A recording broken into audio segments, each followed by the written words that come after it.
राहु भावे मध्य के यदि क्लोज है तो वो अपनी दशा और अंतर्दशा में स्ट्रांगली रिजल्ट देने में कैपेबल होगा।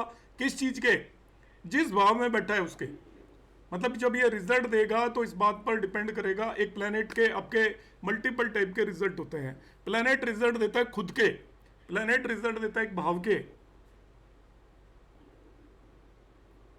सर, एक मिनट, एक minute, may I disturb you now? एक minute, excuse me.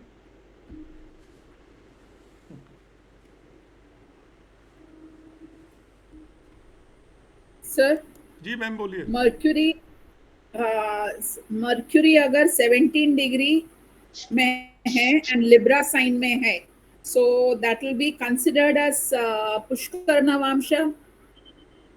Ji It will be Pushkar Navamsa, no? हाँ। And it is placed in the 8th house, so 8th house का it will give bad results, right? नहीं, इस तरीके से नहीं कह सकते। क्यों? एट्थ हाउस का मतलब बैड रिजल्ट थोड़ी है। एट्थ हाउस में प्लेनेट अच्छा, जाकर बैठ गया तो source of result will be the eighth house. Eighth house के बेटर रिजल्ट भी तो yeah. होते हैं। एट्थ हाउस में वो आपको, यदि आप कोई रिसर्च कर रहे हो तो उससे रिलेटेड आपको रिजल्ट देगा। आप यदि एक एट्थ हाउस हाँ. में आपका मरकरी बैठा हुआ है, यदि आप किसी LIC एजेंट है, इस तरीके की कोई एजेंसी चला रहे हैं, तो आपको वो बहुत बिजनेस के अंदर आगे बढ़ा देगा। And it is combust as well. नहीं, It is combust as अब well. वो मैडम रिजल्ट में कभी नहीं प्रेडिक्ट करता बगैर पूरी कुंडली देखे हुए।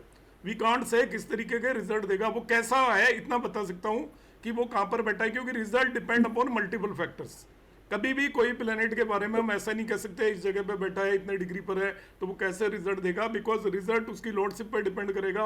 इसके बाद हम उसको नवांशा में जाकर देखेंगे, उस पर डिपेंड करेगा। उसको कौन एक्सपेक्ट कर रहा है उस पर डिपेंड करेगा।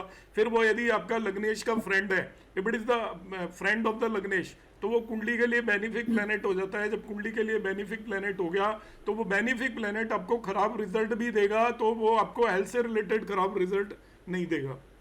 एट्थ हाउस में होते हो भी वो हेल्थ में प्रॉब्लम हाँ. उतनी क्रिएट नहीं करेगा if it is the lord of the लग्नेश, वो सॉरी फ्रेंड ऑफ लग्नेश। मगर वो आपका Okay. कुंडली के लिए मेलिफिक है। मतलब मेलिफिक का मतलब सिंपली ये होता है कि जो भी लग्नेश का शत्रु है वो आपको फिर क्या करेगा, उसकी हेल्थ से हाँ. रिलेटेड ज़्यादा प्रॉब्लम क्रिएट करेगा। जनरली जो प्लेनेट हेल्थ से रिलेटेड प्रॉब्लम क्रिएट करता है वो वेल्थ से रिलेटेड नहीं करता। जो वेल्थ से रिलेटेड प्रॉब्लम क्रिएट करता है वो हेल्थ से रिलेटेड नहीं करता। हर एक प्लेनेट अपने दो तरीके के Okay. सिग्निफिकेशंस कैरी करके चलता है। जो आपको शारीरिक रूप से परेशानी करेगा वो मेंटल, वो सॉरी बाकी चीज़ों में कम करेगा। और जो बाकी चीज़ों में प्रॉब्लम क्रिएट कर रहा है वो हेल्थ में नहीं करेगा। तो जो बेनिफिक प्लैनेट्स हैं आपके, वो आपको जो प्रॉब्लम देते हैं मेनली वो आपको वेल्थ से रिलेटेड प्रॉब्लम देते हैं, हेल्थ से रिलेटेड नहीं देते। मगर मेलिफिक प्लैनेट आपको मेनली जो प्रॉब्लम देते हैं वो हेल्थ से रिलेटेड देते हैं, वेल्थ से रिलेटेड नहीं देते। अब आपका प्लैनेट का केवल प्लेसमेंट इंपॉर्टेंट है, that will be the source of result. मगर जरूरी नहीं है कि 8वें भाव का बैठा हुआ प्लेनेट आपको खराब ही रिजल्ट देगा, ऐसा नहीं कह सकते। Okay. And one more doubt. Abhi, Jupiter is the Lagna Lord and it is sitting in the fifth house. Fifth house is the that is the significator for progeny, right? Fifth house, yes. Jupiter is the Jupiter is the Lord, ascendant Lord, and sitting in the fifth. It is posited in the fifth house under Moon. It is exalted. It is exalted, and Jupiter is the Karaka for progeny also, right? Fifth house is also look for progeny. So here it is. मैंने कहीं ऐसा मुझे याद आ रहा है कि it is harmful या उधर मैं कंफ्यूज हूँ। नहीं नहीं, वो नवांशा में भावोत्तम है, नवांशा में भावोत्तम है, नवमशा में क्या है? वर्गोत्तम। फिफ्थ हाउस में ही प्लेस्ड है।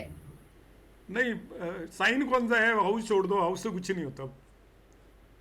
साइन अच्छा, कौन सा है? मार्स है, नवांशा में मार्स है वो। नहीं नहीं, कौन सा साइन बोल रहा हूँ मैं? मास मतलब स्कॉर्पियो। नवांशा में स्कॉर्पियो में ना। 4 साइन है। हाँ ठीक है, हाँ, कोई बात नहीं। आप कह रहे हो कि वो कोई आपका बात। एक्सोल्टेड इन फिफ्थ हाउस है, तो exalted in fifth house in the Pisces लगने की कुंडली D1 हो गई चार्ट। वो। पाइसेज लगने की हाँ, कुंडली हो पाइसेस गई। लगने, हाँ, हाँ, जुपिटर फिफ्थ हाउस हाँ। में, तो खराब क्यों है बताओ आप मुझे। आप किस बेस पे कह रहे हो कि वो खराब है? because as a Lagna Lord, it is placed in the 5th house of the, मैंने कहीं ऐसा मुझे हल्का सा याद है, I'll have to go through all my notes again कि प्रोजेनी के लिए it will cause issues क्या नहीं नहीं, करके. एक्चुअली क्या है कि जो प्रोजेनी का जो कंसेप्ट है वो कार को भावनाशय हाँ अप्लाई कर रखा होगा, because it is the car of the fifth house, it is placed in the fifth house. हाँ बाकी ऐसा कुछ नहीं है। हाँ इस पर यदि मेलिफिक इन्फ्लुएंस होगा, मेलिफिक प्लेनेट हाँ यदि आपके इस केस में फिफ्थ हाउस को देख रहा होगा, तो वो तीन तरह की चीजों को हाँ बर्बाद करेगा।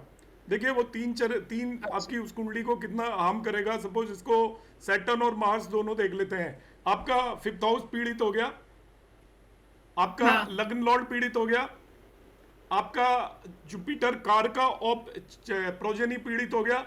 आपके तीनों पैरामीटर जो आपको सक्सेसफुली चाइल्ड बर्थ दे सकते हैं, वो तीनों के तीनों एक साथ पीड़ित हो गए। इसलिए पांचवें भाव के अंदर कंडीशनल है।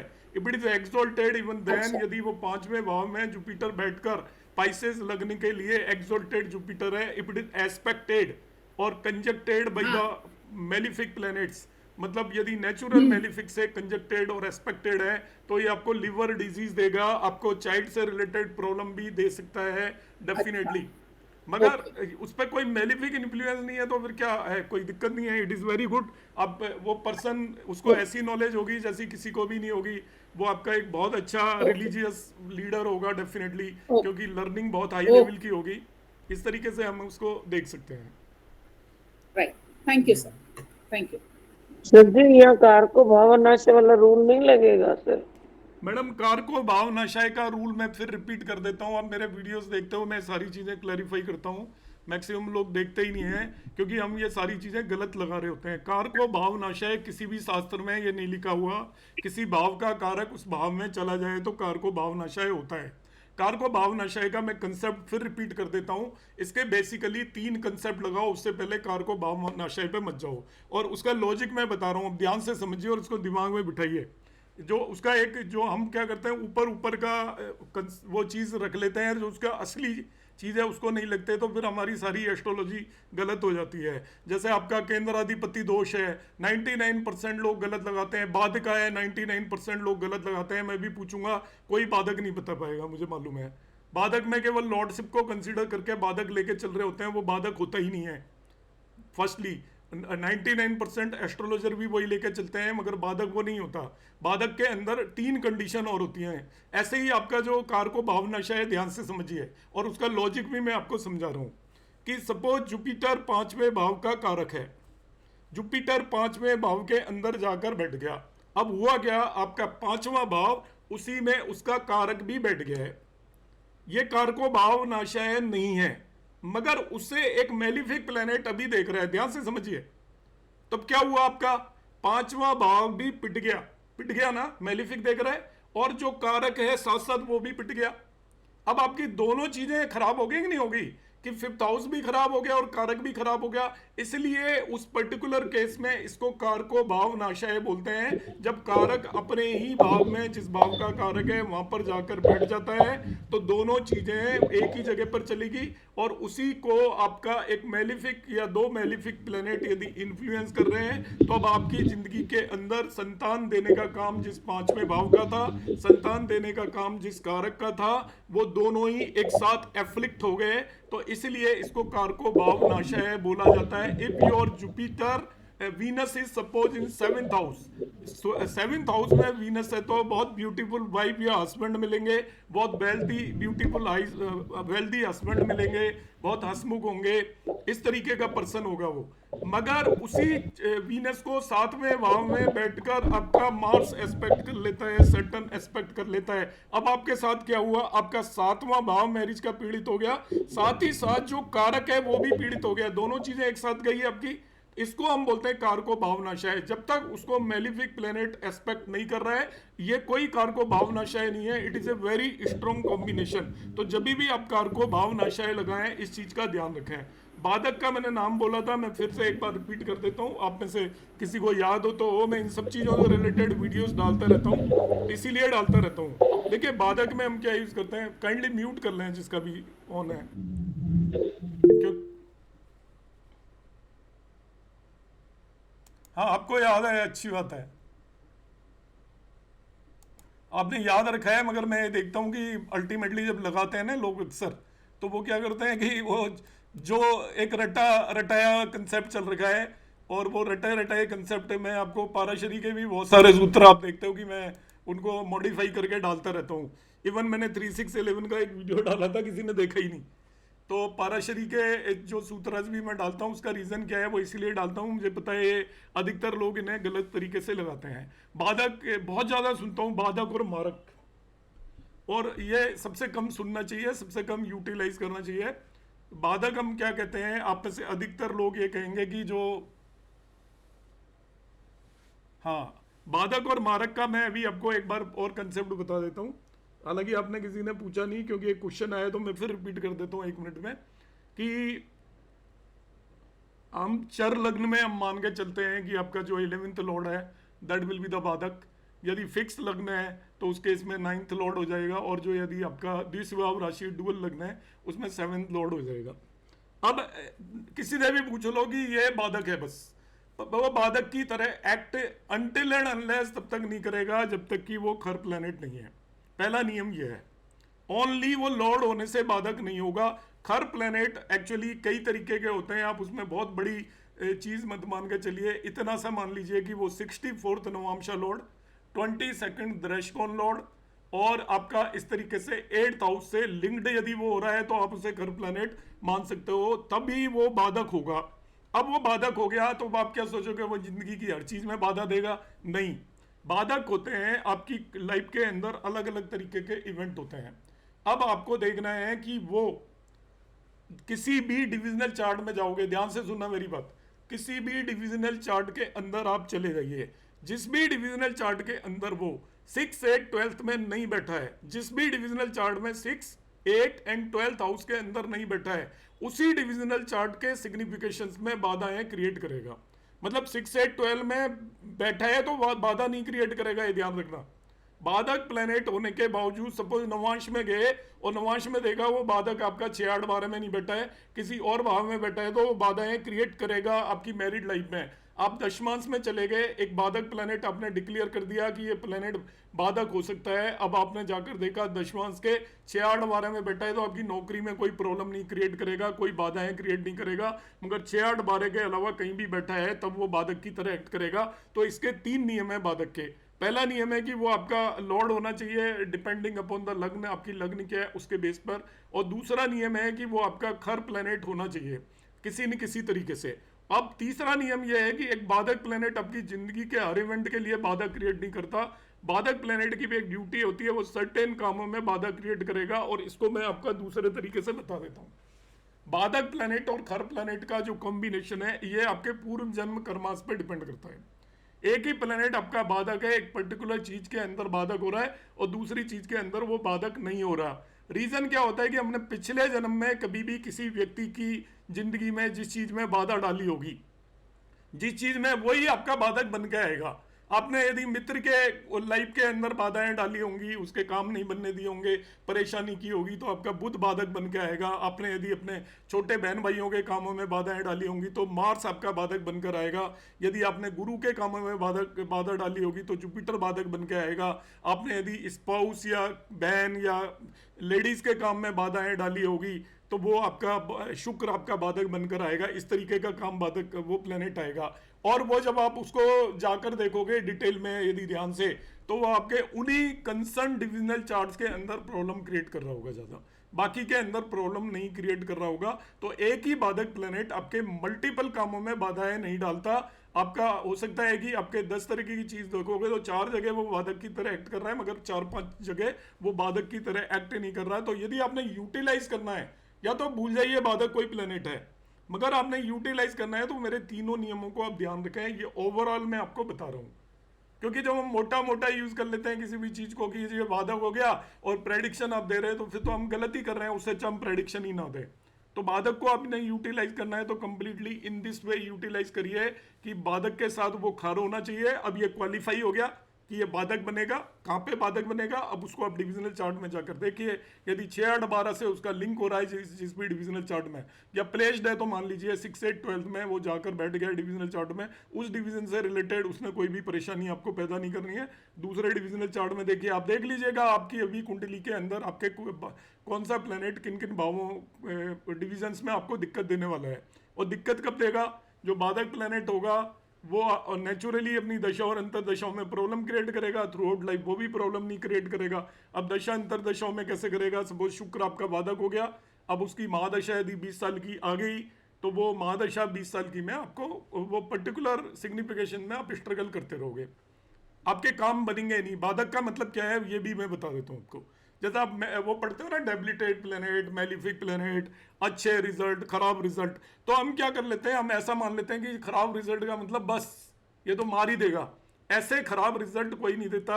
और अच्छे रिजल्ट का मतलब वो जुपिटर किसी के में उच्च का हो गया और वो सारे बना रहा है, गज के श्री योग भी बना रहा है और सारे अच्छे अच्छे योग बना रहा है, तो वो क्या आपको बहुत ऊपर ले जाएगा, ऐसा नहीं होता। क्या होता है कि जो भी खराब प्लेनेट है, इस नियम को आप दिमाग में बिठाकर प्रेडिक्शन करें। आपकी कुंडली के लिए खराब प्लेनेट है, तो वो खराब का मतलब है नहीं आपको खत्म कर देगा, it will give less opportunities, बस। मेलिफिक प्लेनेट या खराब रिजल्ट का मतलब ये नहीं होता, वो आपकी लाइफ के अंदर अपॉर्चुनिटीज प्रोड्यूस नहीं करेगा। अब अपॉर्चुनिटीज नहीं मिलेंगी तो आप उस पर सक्सेसफुल नहीं होंगे, लेस अपॉर्चुनिटीज। और जो प्लेनेट आपके लिए अच्छे रिजल्ट देने वाला है, वो आपको n number of opportunities create करेगा। एक अपॉर्चुनिटी जाएगी, दूसरी आ जाएगी, दूसरी जाएगी, तीसरी आ जाएगी, तो आप नहीं भी ग्रैब करोगे तो कहीं ना कहीं आपको मिल जाएगा। मगर जब आपको पता चल रहा है कि आपकी लाइफ के अंदर कोई भी प्लेनेट की, खराब प्लेनेट की दशा चल रही है, आपने आइडेंटिफाई कर लिया, तो बी केयरफुल। कैसे केयरफुल करेंगे, लेस अपॉर्चुनिटी का मतलब बता रहा हूं। देखिए, आप बीमार हो गए, उसने बीमार कर दिया आपको, अब आप क्या कर रहे हैं, उसको टाले जा रहे हैं बीमारी को, तो वो ठीक होने की भी अपॉर्चुनिटी आपको नहीं देगा, कम देगा। तो आपको जैसे ही मौका मिला, आपको पता चला मेरी दशा खराब चल रही है, बीमार हुए, तो take care of your self, ये है मतलब लेस अपॉर्चुनिटी का। मगर यदि वो आपका बेनिफिक प्लेनेट है, आपकी कुंडली के लिए आपको अच्छे रिजल्ट देने, वो बीमार भी हो गया आप, वो ठीक कर देगा आपको अपना भी, फिर बीमार हो जाओगे, फिर ठीक हो जाओगे, मतलब आपको वो बार बार अपॉर्चुनिटी देगा उसी चीज के ठीक होने के, एक से ज्यादा मौके देगा। मतलब ठीक होने के एक से ज्यादा मौके देने का मतलब आपको लंबे समय तक वो बीमार नहीं रखेगा। आप नौकरी के लिए ट्राई कर रहे हो, आपके मेलिफिक प्लेनेट की वो आ गई, आपको एक मौका मिलेगा बड़ी मुश्किल से, और एक मौका मिलेगा, यदि आपने उसमें पूरा एफर्ट करके यदि ट्राई कर ली, तो आपका वहाँ पे सिलेक्शन हो जाएगा, और वो मौका भी कोई बहुत बेहतरीन तरीके का नहीं मिलेगा। मगर आपकी अच्छे प्लेनेट की दशा है, तो आपको बार बार मौके मिलते रहेंगे। आप एक तरीके से आप सेलेक्ट कर पाओगे कि मुझे यहाँ जाना है, मुझे यहाँ जाना है, यहाँ नौकरी नहीं करनी, वहाँ नौकरी नहीं करनी। तो आप इनको क्या है, थोड़ा सा जो वर्ड शास्त्रों में लिखे हुए हैं उसके हिसाब से ना इंटरप्रेट करें। मेलिफिक रिजल्ट का मतलब ये नहीं होता कि हम उसको माइंड में ऐसा मान लेते हैं। अक्सर मैंने देखा है कि मेलिफिक रिजल्ट तो जिसकी दशा आएगी तो नहीं क्या कर देगा। हमारी जिंदगी में तो कभी बेनिफिक प्लेनेट की दशा ही नहीं आई। पाइसेस लगने का व्यक्ति यदि सैटर्न की दशा में पैदा हो जाए, देखिए समझिए मैं बता रहा हूँ, पाइसेस लगने का व्यक्ति सैटर्न की दशा में पैदा हो जाए, सैटर्न की दशा आ गई 19 साल की, 11th और 12th लॉर्ड है, आप तो कहेंगे बर्बाद। सैटर्न के बाद किसकी दशा आ गई, बुध की, वो मारक है आपका। कितने साल की, 36 साल का हो गया बेचारा। इसके बाद बुध के बाद केतु की दशा आ गई 7 साल की, कितना हो गया, 43 ईयर का हो गया। केतु के बाद शुक्र की आ गई जो आपका 3rd और 8th लॉर्ड है, 63 ईयर का हो गया। इसके बाद सन की आ गई जो 6th लॉर्ड है, 70 साल का। तो वो एक भी बेनिफिक प्लैनेट की दशा ही नहीं आएगी उसकी लाइफ में। पाइसेस लगने का व्यक्ति यदि आपका सैटर्न की दशा में पैदा हो जाता है, एक भी बेनिफिक दशा नहीं है, तो इसका मतलब तो हम कह देंगे तो हो गया, इसका तो काम खत्म। कुछ भी नहीं होता। आप इस तरीके से उसको हम इंटरप्रेट नहीं करेंगे। मेलिफिक का मतलब है इस व्यक्ति को ये पता होना चाहिए कि मेरी जिंदगी के अंदर दशा सीक्वेंस मेरी इतनी खराब है, अब मुझे किसी भी अपॉर्चुनिटी को नहीं जाने देना है। पढ़ने मेरे को भेज दिया पेरेंट्स ने इंजीनियरिंग करने, तो मुझे पता है कि मुझे दिक्कतें आएंगी और लोगों से कम अपॉर्चुनिटी मिलेंगी। मैं 10 नंबर का लिखूंगा, मुझे 8 मिलेंगे, मगर वो 8 लगातार लेता रहेगा, तो कुल मिला के उसकी 80% बन जाएंगी। और 80% बन जाएंगी तो वन ऑफ द टॉपर्स होगा, क्योंकि उसने एफर्ट 10 के करने हैं, उसको रिजल्ट 8 के मिलेंगे। मगर 10 के एफर्ट करने पर उसको रिजल्ट 2 के नहीं मिलेंगे, ये पक्का मान लीजिए। उसको रिजल्ट मिलेंगे मगर उसको आसानी से नहीं मिलेंगे, मगर उसकी दशा अच्छी है। यही वाला बंदा जो पाइसेस लगने का है, ये सपोज आपका मून की दशा में बॉर्न हो गया, तो चंद्रमा की 10 साल की उसकी दशा बढ़िया गई, चंद्रमा के बाद उसके लिए आपका 9th लॉर्ड हो जाएगा मार्स, उसकी दशा होगी 7 साल की, बीच में राहु के प्लेसमेंट पे डिपेंड करेगा, यदि ठीक है तो 18 साल वो भी ठीक जा सकते हैं, फिर उसकी जुपिटर की दशा होगी लग्न लॉर्ड की 16 साल की, तो इसकी जिंदगी की पिक्चर बिल्कुल अलग होगी। अब कैसा होगा ये व्यक्ति, ये ऐसे ही एग्जाम देने जाएगा और सोचेगा मुझे तो पता नहीं, हो ही नहीं सकता, पता लग रहा है रिजल्ट में हो गया जी आपका, तो वो कहेगा मैंने तो कुछ लिखा ही नहीं, हो कैसे गया। फिर वो इंजीनियरिंग करने चला जाएगा, वहां पे उसका टीचर दोस्त हो जाएंगे, पर्सनैलिटी अच्छी होगी देखने में, वैसे ही कॉपियों में मार्क्स देना शुरू कर देंगे। इसके बाद प्लेसमेंट की बारी आएगी तो उसकी पर्सनैलिटी इतनी बढ़िया होगी, बगैर पढ़े लिखे ही उसको सबसे पहले अच्छी जगह पर उसका प्लेसमेंट हो जाएगा। तो ये ही विल गेट अपॉर्चुनिटीज। तो बेनिफिक दशाओं का मतलब है you will get more opportunities, less effort से आपको लाइफ के अंदर सक्सेस मिलेगी। मगर मेलिफिक यदि आपका सीक्वेंस है तो आपको बहुत हार्ड एफर्ट करने पड़ेंगे। तो जब भी आपकी दशा सीक्वेंस खराब हो, दशा खराब हो, तो आपने ये करके नहीं बैठ जाना है, दशा को नहीं कोसना है कि मेरी दशा खराब है। अपने आप में ये ध्यान रखना है कि मेरे को इस समय पर लाइफ के अंदर स्ट्रगल्स मिलेंगी, मोर अपॉर्चुनिटीज नहीं मिलने वाली हैं। तो आप ये मानिए जो अपॉर्चुनिटी मिलेगी उसको ग्रैब कर लीजिए, सबसे पहले लाइन में जाके लगना पड़ेगा आपको, नहीं आपका मौका नहीं मिलेगा। जो कहते हैं ना कहीं पे आपको लाइन में लग के कोई अपॉर्चुनिटी मिलती है तो 500 लोगों की लाइन लगनी है, आपको पता है कल लगनी है, तो आज ही शाम को वहां पर जाकर बैठ जाओ, आप सबसे पहले लग जाओ, तभी भी आप लग जाओगे। तो 3 बार वहां पे एक हटाने आएगा बंदा, अभी कहां से लग गया, पीछे चल, उतने में आप जाके देखोगे 20 लोग लग चुके हैं, आप 21वें नंबर पे लगोगे, फिर पता लगेगा आपके साथ कुछ दिक्कत हो जाएगी, फिर आप 100वें नंबर पे लगोगे, पर अल्टीमेटली आपका नंबर आ जाएगा उस दिन। मगर आप सोचोगे मैं आराम से जाऊंगा तो आपका नंबर नहीं आने वाला है, वो सामान खत्म हो जाएगा जिसको लेने के लिए आप गए हैं। तो इन चीज़ों को आप माइंड के अंदर रखें। चलो मैं बहुत ज़्यादा बोल दिया, और कोई डाउट हो तो पूछिए। सर मेरा एक सवाल है, तो फिर यही जो आपने बताया 6, 8, 12 में 9th में चले जाएंगे बादल, तो भाई तब खराब फल नहीं देंगे, उसके पीछे सर क्या लॉजिक? क्या करें मैम, आपकी आवाज डिस्टर्बेंस आ रहा है। सर आपने कहा कि 9th D9 चार्ट में बादल प्लेनेट 6, 8, 12 में होंगे तो खराब रिजल्ट नहीं देंगे, मतलब ये मान लो आप, तो उसके पीछे सर 6, 8, 12 वाले खराब क्यों नहीं देंगे उसका? अब वो बाधक प्लेनेट है ना एक्चुअली, वो वहां पर जाके बाधक क्रिएट नहीं करेंगे 6, 8, 12 में। मतलब वो खराब स्थिति में, अब मैं आपको जवाब दे देता हूँ, खराब स्थिति में ना, ठीक है। अब आपका शत्रु है कोई, आपके पड़ोसी से लड़ाई हो रही है, अब उसको बेचारे को ना खाने को मिल रहा है ना पीने को मिल रहा है, वो खराब स्थिति में, तो आपका क्या बिगाड़ लेगा, बिगाड़ेगा वो बेचारा अपनी परेशानियों में फंसा रहेगा। तो 6, 8, 12 में चला गया नवांश में, तो वो बाधक प्लेनेट है, मगर उसकी बेचारे की खुद की पोजीशन बढ़िया नहीं है, खराब है, इसलिए वो बाधा क्रिएट नहीं करेगा, खुद ही अपना आप में वो प्लेनेट स्ट्रगल करता रहेगा। मतलब आप उसे समझिए वो स्ट्रांग नहीं है बाधा क्रिएट करने के लिए, नॉट सफिशिएंटली स्ट्रांग। 6, 8, 12 में जाने का मतलब है उसका प्लेसमेंट सही नहीं है, उसका एनवायरमेंट सही नहीं है, तो इसलिए वो क्या करेगा, आपको ज्यादा प्रॉब्लम क्रिएट नहीं कर पाएगा। क्लियर है मैम? अच्छा ये किसका माइक ऑन है, प्लीज म्यूट करें, आप सभी से रिक्वेस्ट है, जिसका क्वेश्चन ना हो वो इसको म्यूट करें। प्रीवियस क्लास में वीडियो अपलोड किया था, मेरे पास इतने मैसेजेस आए कि जी आप अपना माइक बदलिए, आप पढ़ाना छोड़ दीजिए, पढ़ाते क्यों, आपको पढ़ाने का तरीका नहीं पता है, वीडियो और अपलोड कर देते हो, ऐसे ऐसे मैसेज मेरे पास आते हैं कि, और उसमें हमें कुछ सुनाई नहीं देता। मैंने की कोई बात नहीं यार, आप मत देखिए, मैं यही लिखता हूँ और क्या लिखूंगा। हाँ सर मेरा एक प्रश्न है सर।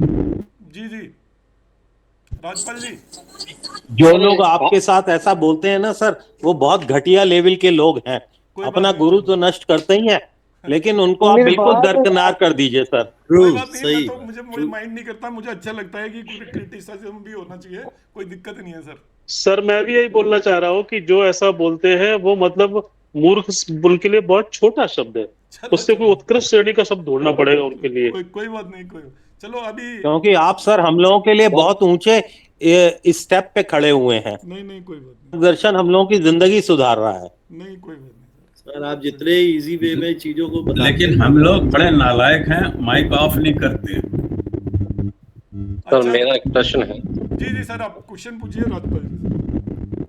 हाँ सर, कालपुरुष चार्ट है और वीनस के साथ में मार्स बैठे हुए हैं 7th हाउस में जी। कालपुरुष चार्ट में 7th हाउस में वीनस और मार्स प्लेनेटरी वार में है, मार्स की डिग्री कम है। तो मैं ये जानना चाहता हूँ कि इस अवस्था में क्या लग्नेश उसको हेल्प करेगा वीनस को, या उसको डिस्ट्रॉय करेगा as a natural malefic? Sir ऐसा है, मैरिड लाइफ तो उसकी प्रॉब्लमेटिक होगी पर्सन की। देखिए उसका दो वजह है। उसका शुक्र प्लेनेटरी वॉर में हार गया, हाँ, तो प्लेनेटरी वॉर में हार गया मतलब वो नेचुरल सिग्निफिकेशंस के रिजल्ट नहीं दे पाएगा। ओके सर, क्योंकि but any saving as a लग्नेश?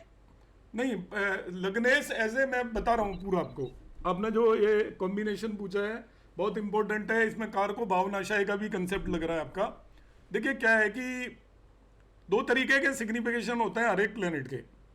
एक होते हैं उसके लिविंग सिग्निफिकेशंस, एक होते हैं उसके नॉन लिविंग सिग्निफिकेशन, जिसे हम वेल्थ वगैरह कह सकते हैं। अब यहाँ पर जो पीड़ित है वो शुक्र है, ठीक है सर?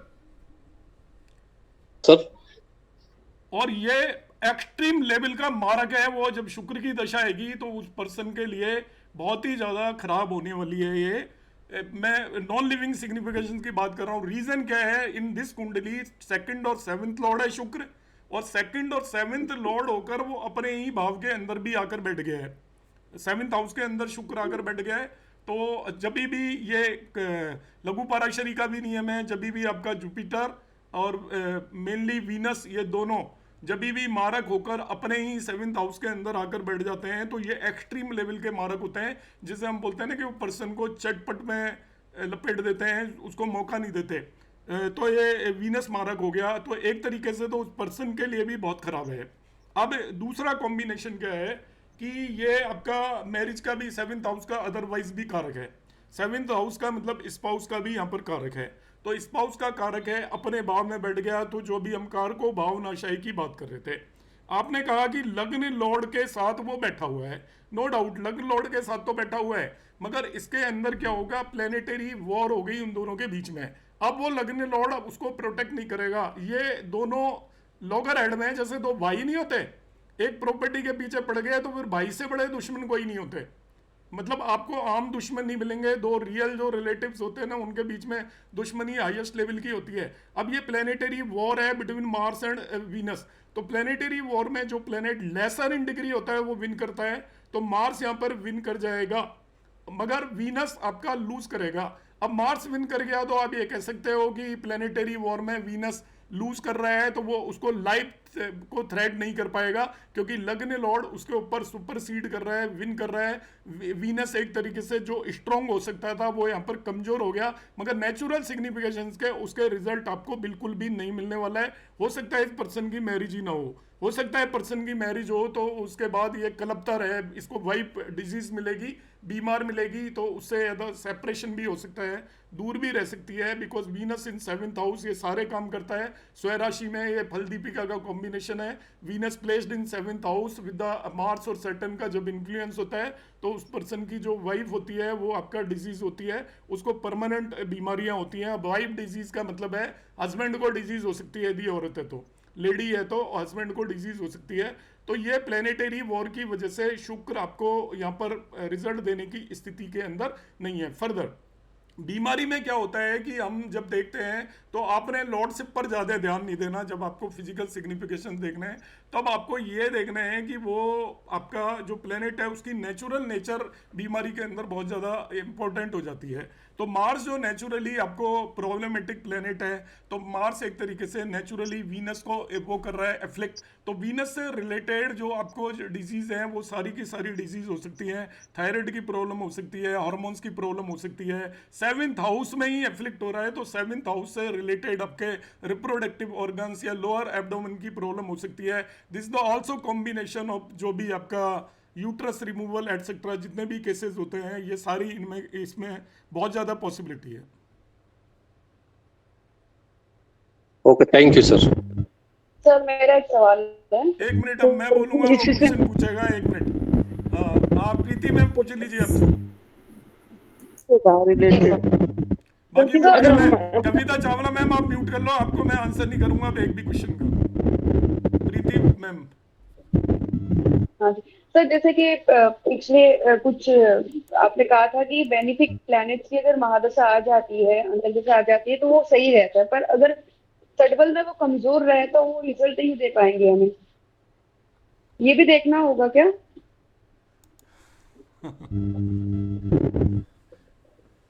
म्यूट कर शटबल लें भी बाकी अगर सब, कमजोर होते हैं।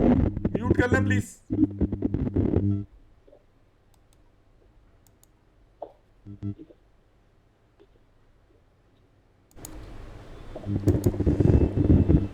अभी भी म्यूट नहीं है, मैं कर देता हूँ सबको म्यूट। हमारे अंदर कोई पर्सन ऐसे हैं कि जिन्हें पता ही नहीं है कि म्यूट कैसे होता है, वो मुझे बताया, मैं उनकी हेल्प कर सकता हूँ, क्योंकि ये अब जैसा हमारा ये थोड़ा आपस में वो होना चाहिए, इंटरएक्टिव होना चाहिए सेशन। अब मुझे आपको म्यूट करना है तो फिर पढ़ाने में मज़ा ही नहीं आएगा, क्योंकि मुझे पता नहीं है क्या पढ़ाना। जब मैं अपना सिलेबस पढ़ा रहा होता हूँ तब तो कोई बात नहीं है, अब तो आपसे कम्युनिकेट करके पढ़ाऊंगा तो ठीक रहेगा। उसमें आप सभी से रिक्वेस्ट कर सकता हूँ मैं कि आप इसका ध्यान रखें कि आप उसको म्यूट रखें, और आप यदि क्लास में नहीं है, कहीं उठ के जा रहे हैं, तो आप क्लास छोड़ के चले जाएं या म्यूट करके चले जाएं, ये तो कोई अच्छी बात नहीं है।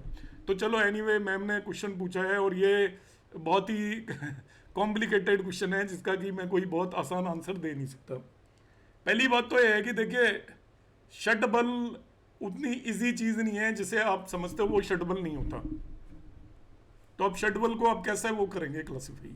जो शटबल पढ़ाया जाता है एग्जैक्टली उससे प्लेनेट की स्ट्रेंथ नहीं पता चलती। शटबल के अंदर जो कंपोनेंट हैं, कई सारे कंपोनेंटों को ऐड किया हुआ है ओवरऑल शटबल निकालने के लिए। जैसे एक चेष्टा बल एक कंपोनेंट है। अब चेष्टा बल का जो मीनिंग है, मैं आपको ध्यान से समझा रहा हूँ, और आप लेना, हम किसी क्लास में शटबल का टॉपिक ले लेंगे। मेरी पिछले 1 साल से शटबल पे ही वो चल रही है रिसर्च, और वो इसलिए चल रही थी, शटबल का मुझे किसी ने आज तक जवाब दिया नहीं, तो मैं आपको थोड़ा सा जवाब देने की कोशिश करता हूँ। शटबल में एक कंपोनेंट आता है चेष्टा बल, और उसका वेटेज काफ़ी ज़्यादा है। चेष्टा बल एक्चुअली रेट्रोगेशन पर डिपेंड करता है, रेट्रोगेट मोशन पर डिपेंड करता है। अब रेट्रोगेट मोशन के बारे में आप कभी भी कुछ नहीं कह सकते कि एक प्लेनेट रेट्रोगेट है तो वो आपको अच्छे रिजल्ट देगा या बुरे रिजल्ट देगा। रेट्रोगेट प्लेनेट के बारे में सबसे इंपॉर्टेंट बात यह है कि वो सबसे ज़्यादा अनप्रेडिक्टेबल होता है। रेट्रोगेट प्लेनेट के बारे में बोलूँगा, आपने शटबल पूछा है तो मेरे से किसी ने कहा था कि रेट्रोगेट पर सर एक वीडियो बनाइएगा, तो मैं अभी रेट्रोगेट के बारे में बताऊँगा, इस पर इसके बाद शटबल पर जाऊँगा मैं। तो रेट्रोग्रेड को हिंदी में बोलते हैं जो प्लेनेट होता है, सख्त प्लेनेट भी बोला गया है उसको। अब सख्त का मतलब ये कहीं नहीं है कि वो स्ट्रांग है, और सख्त का ये भी मतलब नहीं है कि वो वीक है, दोनों ही तरीके का। रेट्रोग्रेड प्लेनेट इन जनरल उसके बारे में हम ये कह सकते हैं कि इसके रिजल्ट अनप्रेडिक्टेबल हैं। अब जिस चीज़ के रिजल्ट अनप्रेडिक्टेबल हैं, हमने उसको शटबल में मैक्सिमम वेटेज देकर और उसके अंदर ऐड कर दिया है। आपने उसको तो पॉजिटिव बना दिया, जब शटबल के अंदर ऐड कर दिया है तो इसका मतलब वो तो पॉजिटिव हो गया, ऐड हो रहा है, तो पॉजिटिव तो नहीं होता रेट्रोगेट प्लेनेट, पॉजिटिव नहीं होता। फिर शटबल में आपने मून और सन को भी शटबल दे रखा है रेट्रोगेशन का। वो किस कंसेप्ट से दिया है वो कोई बहुत ज़्यादा क्लियर नहीं है क्लासिक्स में भी, कि जब सन मून ही वही नहीं होता रेट्रोगेट, तो उसको आप कैसे वो दे रहे हो चेष्टा बल। उसको सयाना बल प्लस 90 डिवाइडेड बाई 3 करके उसको निकालते हैं, सयाना लॉन्गिट्यूड ऑफ द सन क्यों निकालते हैं वो भी क्लियर नहीं है। ऐसे ही मून जब रेट्रोगेट होता ही नहीं है तो उसको रेट्रोगेशन का आपने स्ट्रेंथ क्यों दे रखी है। तो इसका जो शटबल का एक बहुत इंपॉर्टेंट कंपोनेंट है वो ये कंपोनेंट है। फर्दर दूसरी चीज़, जब हम इसके अंदर सप्तवर्गीय बल निकालते हैं, एक सप्तवर्गीय बल होता है, वो 7 डिविजनल चार्ट से निकाला जाता है। 7 डिविजनल चार्ट से एक्यूरेट होने चाहिए ना आपके पास, तभी तो आप सप्तवर्गीय बल निकालोगे जब आपके पास चार्ट ही एक्यूरेट नहीं है। अब 7 डिविजनल चार्ट एक्यूरेट है तो मेरा ये मानना है कि हमारे पास किसी का भी बर्थ टाइम एक्यूरेट होता नहीं है, तो हम उसके डिविजनल चार्ट को कैसे एक्यूरेट बना पाएंगे। जब डिविजनल चार्ट एक्यूरेट नहीं होंगे तो आप उसका जो बल निकाल रहे हो वो तो आप कोई भी ऐसे ही नंबर ऐड कर रहे हो उसके अंदर, तो सप्तवर्गीय बल को भी यूटिलाइज नहीं कर सकते। तो क्या हुआ इसका, देखिए मिडवे आपने किसी भी कोई बहुत बड़े जितने भी ज्ञानी लोग हैं वो कोई शटबल को यूज़ नहीं करते। चाहे आप उठा के देख लीजिएगा, जो बड़े बड़े एस्ट्रोलॉजर हैं, बीवी रमन है, केन राव हैं, जिनका हम नाम जानते हैं। हाँ, काल बल तो ठीक है, मैंने वो 2 कंपोनेंट बोले हैं जिन कंपोनेंट में सबसे बड़ी प्रॉब्लम है। अब आप जब सॉफ्टवेयर उठाते हो तो आप तो टोटल शेड बल देख लेते हो कि ये इसका ये बल है, इसका ये बल है, इसका ये बल है, ऐड हो गया और आपने उसको बता दिया 1.65 हो रहा है, 1.2 हो रहा है, और उसके बेसिस पर हम उसको बली मान लेते हैं। तो जो भी बड़े एस्ट्रोलॉजर्स हैं वो शेड बल को यूटिलाइज नहीं करते। नहीं यूटिलाइज करने का रीजन क्या है कि मैंने जो अभी बताया, तो वो उसमें क्या करते हैं कि इसके जो मेन कंपोनेंट, आप समझिए उच्च नीच, ये हम क्यों देखते हैं? उच्च नीच नहीं देख रहे होते हम। जब हम अभी इनिशियली एस्ट्रोलॉजी सीख रहे होते हैं तो हमारे दिमाग में होता है ये उच्च है, हमारे दिमाग में होता है ये नीच है, हमारे दिमाग में होता है कि ये आपका कुछ इस शत्रु राशि में है। मगर जैसे जैसे आप आगे बढ़ जाते हैं तब हमारे दिमाग में होता है कि हम इसका उच्च बल देख रहे हैं, तब हमारे दिमाग में होता है कि इसका हम दिशा बल देख रहे हैं, तब हमारे दिमाग के अंदर होता है कि इसका हम दृष्टि बल देख रहे हैं। तो जब हम कहते हैं कि ये आपका दिग्बली है, 10वें भाव के अंदर आ गया तो ये दिग्बली है, और इसी तरीके से उसका उच्च का है या उससे कितना नजदीक है, अपना शत्रु राशि में है, मित्र राशि में है, वो बेसिकली उसकी स्ट्रेंथ देखने का ही तरीका है अपने आप में। तो जो षडबल यदि हम एक्यूरेटली यूज करें, उस पर हम थोड़ा वर्क करें, इस पर कोई रिसर्च नहीं है बहुत ज्यादा, तब तो हम षडबल को यूटिलाइज कर सकते हैं। मगर एज सच किसी भी सॉफ्टवेयर से उठा के यदि आप षडबल के बेस पे उसको स्ट्रोंगर मान रहे हैं तो वो बहुत बड़ी गलती हम कर रहे हैं। उससे बेटर है कि मैंने प्रीवियस क्लास के अंदर बताया था, प्लैनेट्स को उस तरीके से आप एनालाइज करिए, आप उसका डायरेक्शनल स्ट्रेंथ हमेशा चेक करिए। इसके अलावा दशाओं के केस में आपको रेजिडेंशियल स्ट्रेंथ कैलकुलेट करना आना चाहिए। दशाओं में जो भी प्लैनेट रिजल्ट देगा आपका, वो इस बात पर डिपेंड करेगा कि उसकी रेजिडेंशियल स्ट्रेंथ या जिसे आवासीय बल बोलते हैं वो कितना है, दशा का रिजल्ट उस पर डिपेंड करेगा। और आवासीय बल निकालने की आपको कोई रिक्वायरमेंट नहीं है। आवासीय बल देखने के लिए आपको सिंपली ये करना है कि जो प्लैनेट असेंडेंट की डिग्री के जितना क्लोज होगा, असेंडेंट की डिग्री देख लीजिए, सपोज 3 डिग्री है, आपके जिस प्लैनेट की डिग्री 2 है, वो 1 है, वो आपको 100% रिजल्ट देगा अपने भावों के। 2 डिग्री है, आप तो कहोगे तो कमजोर है जी, कहते हैं ना ज्यादातर लोगों में सुनता हूं तो इसके 2 डिग्री है तो रिजल्ट ही नहीं देगा। अरे भाई असेंडेंट देखिए उसका, असेंडेंट यदि उसका 2 डिग्री पे है तो ये अपने भावों के 100% रिजल्ट देगा। जब इसकी दशा आएगी तो जिन भावों का लॉर्ड है it will give 100% result of those भावास। सेल्फ सिग्निफिकेशंस के रिजल्ट नहीं दे पाएगा। मतलब रिजल्ट देने में भी उसकी जो डिग्री के मल्टीपल रोल होते हैं। मल्टीपल रोल कौन कौन से होते हैं कि वो जब वो आपके हम अवस्था देखते हैं, वो एक अलग क्राइटेरिया है कि अवस्था के बेस पे वो सेल्फ सिग्निफिकेशंस के जो रिजल्ट है वो अवस्था के बेस पे देगा कि उसकी अवस्था क्या है। मगर वो जिस भाव में बैठा है और जिन भावों का लॉर्ड है, तो भावों के जब वो रिजल्ट देता है अपनी दशा और अंतरदशा में, तो एज ए लॉर्ड रिजल्ट देखेंगे तो हम देखेंगे कि वो भाव मध्य के कितना नजदीक है और कितना दूर है। भाव मध्य मीन्स असेंडेंट की डिग्री के जितना क्लोज होगा उतने ज्यादा रिजल्ट उसकी देने की कैपेबिलिटी होगी, और असेंडेंट की डिग्री से जितना ज्यादा दूर होगा, मतलब असेंडेंट इज सपोज 5 डिग्री और प्लैनेट आपका 4 degree, 3 degree, 6 degree, 7 degree maximum result देगा। प्लैनेट मगर 15 डिग्री है तो आप कहोगे तो बहुत अच्छा है, यंग अवस्था में है, मगर वो यंग अवस्था में नहीं है, दशाओं के रिजल्ट आपको बहुत पुअर उसके मिलने वाले हैं।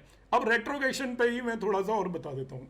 देखिए आपने सुना होगा बहुत जगह पर, बड़ा अजीब सा कंसेप्ट है, रेट्रोगेट उच्च का प्लैनेट नीच की तरह बिहेव करता है। इससे बड़ा कोई मजाक नहीं है, और ये क्लासिक्स में लिखा हुआ है, रेट्रोगेट नीच का प्लैनेट उच्च की तरह बिहेव करता है। ये भी अपना अपना बहुत बड़ा मजाक है। और वो क्यों है देखिए, आप हम लोग जो बेचारे क्लासिक्स में कुछ लिखे गए हैं, साधु संत ऋषि मुनि, उनके उसका लिखे हुए का बेड़ा गर्क करने में लगे रहते हैं। उसका मीनिंग क्या है, आपको आरोही अवरोही दशा का मतलब समझ में आना चाहिए। आरोही एंड अवरोही, जो भी प्लैनेट उच्च की राशि की तरफ जा रहा होता है उसकी दशा बेटर मानी जाती है, उच्च की राशि की तरफ जा रहा है। जैसे आप एग्जाम्पल के लिए मानिए आपका जो सूर्य है वो 1 साइन के अंदर, एरीज साइन के अंदर उच्च का होता है, तो सूर्य यदि एरीज साइन में 1 डिग्री मतलब 10 डिग्री पर उच्च का होता है उसे बोलते हैं परम उच्चांश।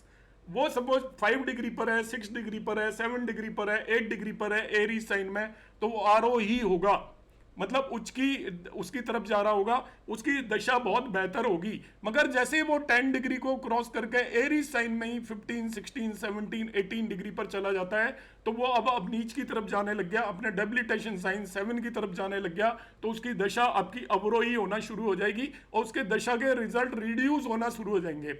अब रिड्यूस होना शुरू हो जाएंगे तो आप ध्यान से समझिए जरा। अब मैं एग्जांपल ले लेता हूँ, जुपिटर है हमारा, जुपिटर होता है अराउंड 5 डिग्री एक्सोल्टेड होता है इन कैंसर साइन। तो जुपिटर यदि 3 डिग्री पर है, 2 डिग्री पर है, 1 डिग्री पर है और 4 डिग्री पर है कैंसर साइन के अंदर, तो हम उसकी दशा को आरोही दशा बोलेंगे और वो एक्सीलेंट दशा होगी। और जैसे ही वो 5, 6, 7, 8 डिग्री उससे आगे निकल गया, 5 साइन में चला गया, तो उसकी दशा आपकी अवरोही होगी, क्योंकि वो आपके नीच के या डेबिलिटेशन साइन 10 की तरफ जाने लग गया है। अब रेट्रोग्रेड प्लेनेट की कहानी सुनिए, देखिए कैसे गलत कर दिया है सारा काम। यही जुपिटर 3 डिग्री पर रेट्रोग्रेड हो गया। अभी मैंने क्या 3 डिग्री पर यदि ये डायरेक्ट है तो मैंने इसकी दशा को क्या बोला, आरोही। आरोही का मतलब ये उच्च की तरफ जा रहा है और इसकी दशा हम कहेंगे बड़ी और स्ट्रोंग होती चली जाएगी आगे। यही 3 डिग्री पर रेट्रो हो गया, अब इसकी दशा अवरोही हो जाएगी आरोही की जगह, क्योंकि अब इसने अपनी दिशा बदल ली, नीच की तरफ जाने लग गया। तो रेट्रोग्रेड प्लेनेट उच्च और नीच नहीं हो जाता कि उच्च की राशि में बैठा है तो नीच का हो गया, नीच की राशि में बैठा है तो उच्च का हो गया। जब वो रेट्रोग्रेड होता है तो जैसा वो बिहेवियर कर रहा होता है उससे अपोजिट उसका बिहेवियर होने लग जाता है, कि जो दशा आरोही थी वो अवरोही हो जाएगी और जो दशा अवरोही थी वो आरोही हो जाएगी। This is the concept. तो कोई भी यदि आपको ये कहता है, कोई भी ये यूटिलाइज कर रहा है कि ये उच्च का नीच हो जाता है, नीच का उच्च हो जाता है, this is a 100% wrong concept. दूसरी बात यह है कि इसके अंदर जो आपका रेट्रोगेशन में ऑलवेज ये मानकर चलिएगा कि हेल्थ रिलेटेड मैटर्स में आप इसको ज्यादा वेटेज दें। आपकी कुंडली के अंदर जितने भी रेट्रोग्रेड प्लैनेट्स हैं, चाहे वो बेनिफिक हो या मेलिफिक हो, नियम ये है और ये पाराशरी में क्लियर वर्ड में लिखा हुआ है कि आपका हेल्थ रिलेटेड प्रॉब्लम के अंदर जो नेचुरल बेनिफिक प्लेनेट हैं, यदि वो रेट्रो होते हैं तो वो खराब हो जाते हैं, आपको हेल्थ प्रॉब्लम देंगे।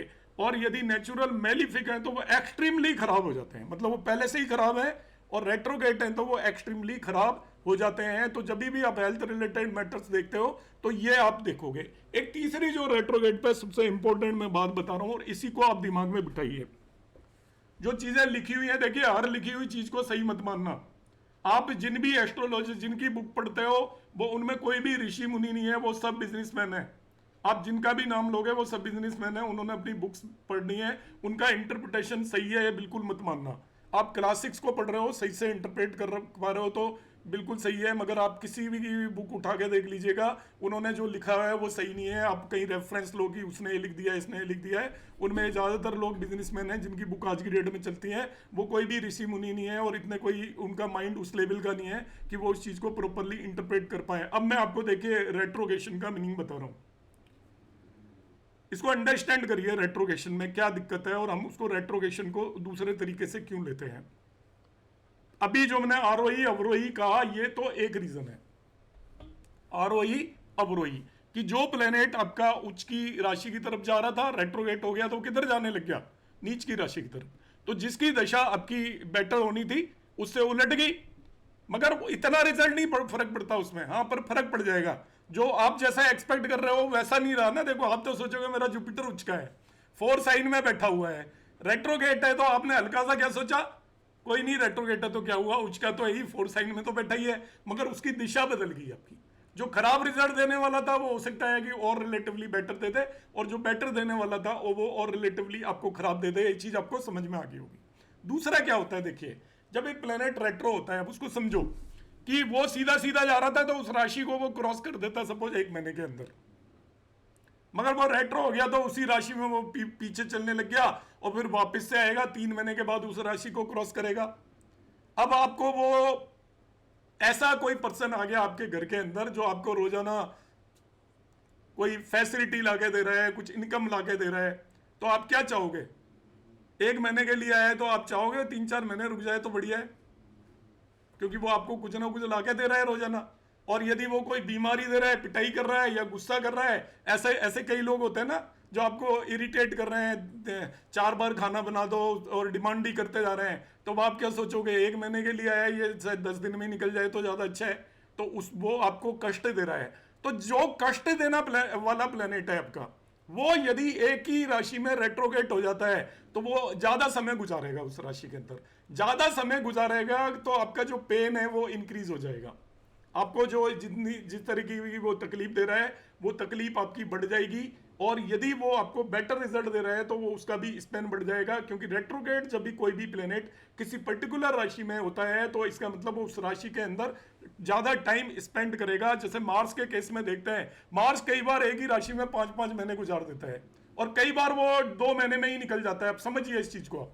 अब वही मार्स आपको पेन दे रहा है, सबको तकलीफ दे रहा है, आपका एक्सीडेंट का कारक है, तो वो आपकी एक बार पैर की हड्डी तोड़ देगा, एक बार हाथ की हड्डी तोड़ देगा, एक बार कहीं और की तोड़ देगा उस 5 महीने के अंदर अंदर। मगर वो आपको अच्छे रिजल्ट देने वाला है, तो वो 5 महीने के अंदर आपको बहुत बेहतरीन रिजल्ट दे देगा। आपको एक बड़ी फार्म हाउस भी दिलवा देगा, एक फ्लैट भी दिलवा देगा, एक कार भी दिलवा देगा, क्योंकि वो इन सब चीज़ों का कारक है, सारी चीज़ें दिलवा देगा। और यदि वो आपको खराब रिजल्ट दे रहा है तो वो आपका क्या करेगा, वो रेट्रोग्रेड मार्स आपके लिए सारी दुख तकलीफें बढ़ाता रहेगा और आपका एक पीरियड बढ़ जाएगा। इसलिए रेट्रोग्रेड प्लेनेट को हम केयरफुली देखते हैं, और रेट्रोग्रेड प्लेनेट को हम स्पेशली इसलिए देखते हैं, ये समझते हैं कि आपके जिस भी राशि के अंदर रेट्रोग्रेड प्लेनेट आया है, वो रेट्रोग्रेड प्लेनेट आपकी कुंडली में जो भी रिजल्ट देगा, पहली बात तो अनप्रेडिक्टेबल है उसके रिजल्ट, समझना थोड़ा मुश्किल है।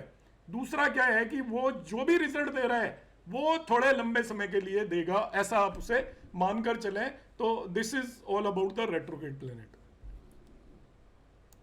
और किसी का हैंड रेज है?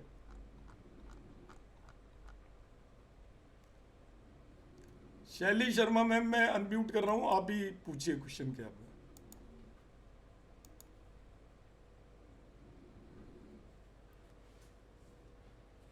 अनम्यूट कर ले मैम आप। सर मरकरी अगर कंबस्टेड हो तो कई जगह पढ़ा है कि बिकॉज वो मोस्टली कंबस्टेड होता है, उसको कंसिडर नहीं करना चाहिए। इस पे आपके क्या व्यू है सर? हाँ, मैं अभी बताता हूँ। देखिए, अब इन्हें आप जो हमारी ये वाली क्लास अटेंड करते हो ना, ये वाली ऐसी क्लास है जिसके अंदर हम वो चीज़ें ढूंढ के लेके आते हैं जो आपको कहीं इन जनरल मिलेगी नहीं। तो आप इन्हें नोट कर लिया करो, आप कहीं भी पढ़ोगे तो आपको मिलेगी नहीं। ये वैसे कंसेप्ट हैं जिनमें एक्चुअली पिन पॉइंट करने में बहुत ज़्यादा लंबे समय लगता है, और आपको प्रॉपर अंडरस्टैंडिंग नहीं है तब तक हम इनका आंसर नहीं कर सकते। कंबशन का देखिए, कंबशन भी मैं अभी टॉपिक आपको बता रहा हूँ, समझिए। देखिए, कंबशन पे एक भी मैंने वीडियो अपलोड किया था, आप लोगों ने देख लिया होगा, मगर अभी उसके अलावा भी बहुत सारी चीज़ें हैं मेरे पास, तो वो मैं अभी आपको बताता हूँ। देखिए, कंबशन में भी ये गेम है जो अभी मैंने बताया था। कंबशन में गेम है, 1-2 क्वेश्चन लूंगा, उसके बाद मैं आपको इंडिया ने पाकिस्तान पे क्यों अटैक किया था, मेरे को किसी 1-2 स्टूडेंट ने कहा था, वो मैं एक्सप्लेन करूंगा थोड़ा सा। उसका रीज़न है, उनकी एग्जाम में आने वाला है, यहाँ पर BVV के अंदर एग्जाम है, तो इंडिया ने पाकिस्तान पर 7 तारीख को अटैक किया था। मैं जस्टिफाई करूंगा। देखिए, वैसे मेरा एक वीडियो आने वाला है, उसमें मैंने हल्की फुल्की एक प्रेडिक्शन दी थी। आप में से काफ़ी लोग मेरी KP की क्लास में, तो हमारी ऐसे ही बात चल रही थी, तो मैंने कहा था देखो आज अटैक होगा, मुझे ऐसा लगता है, और 10 तारीख को ये चीज़ खत्म हो जाएगी।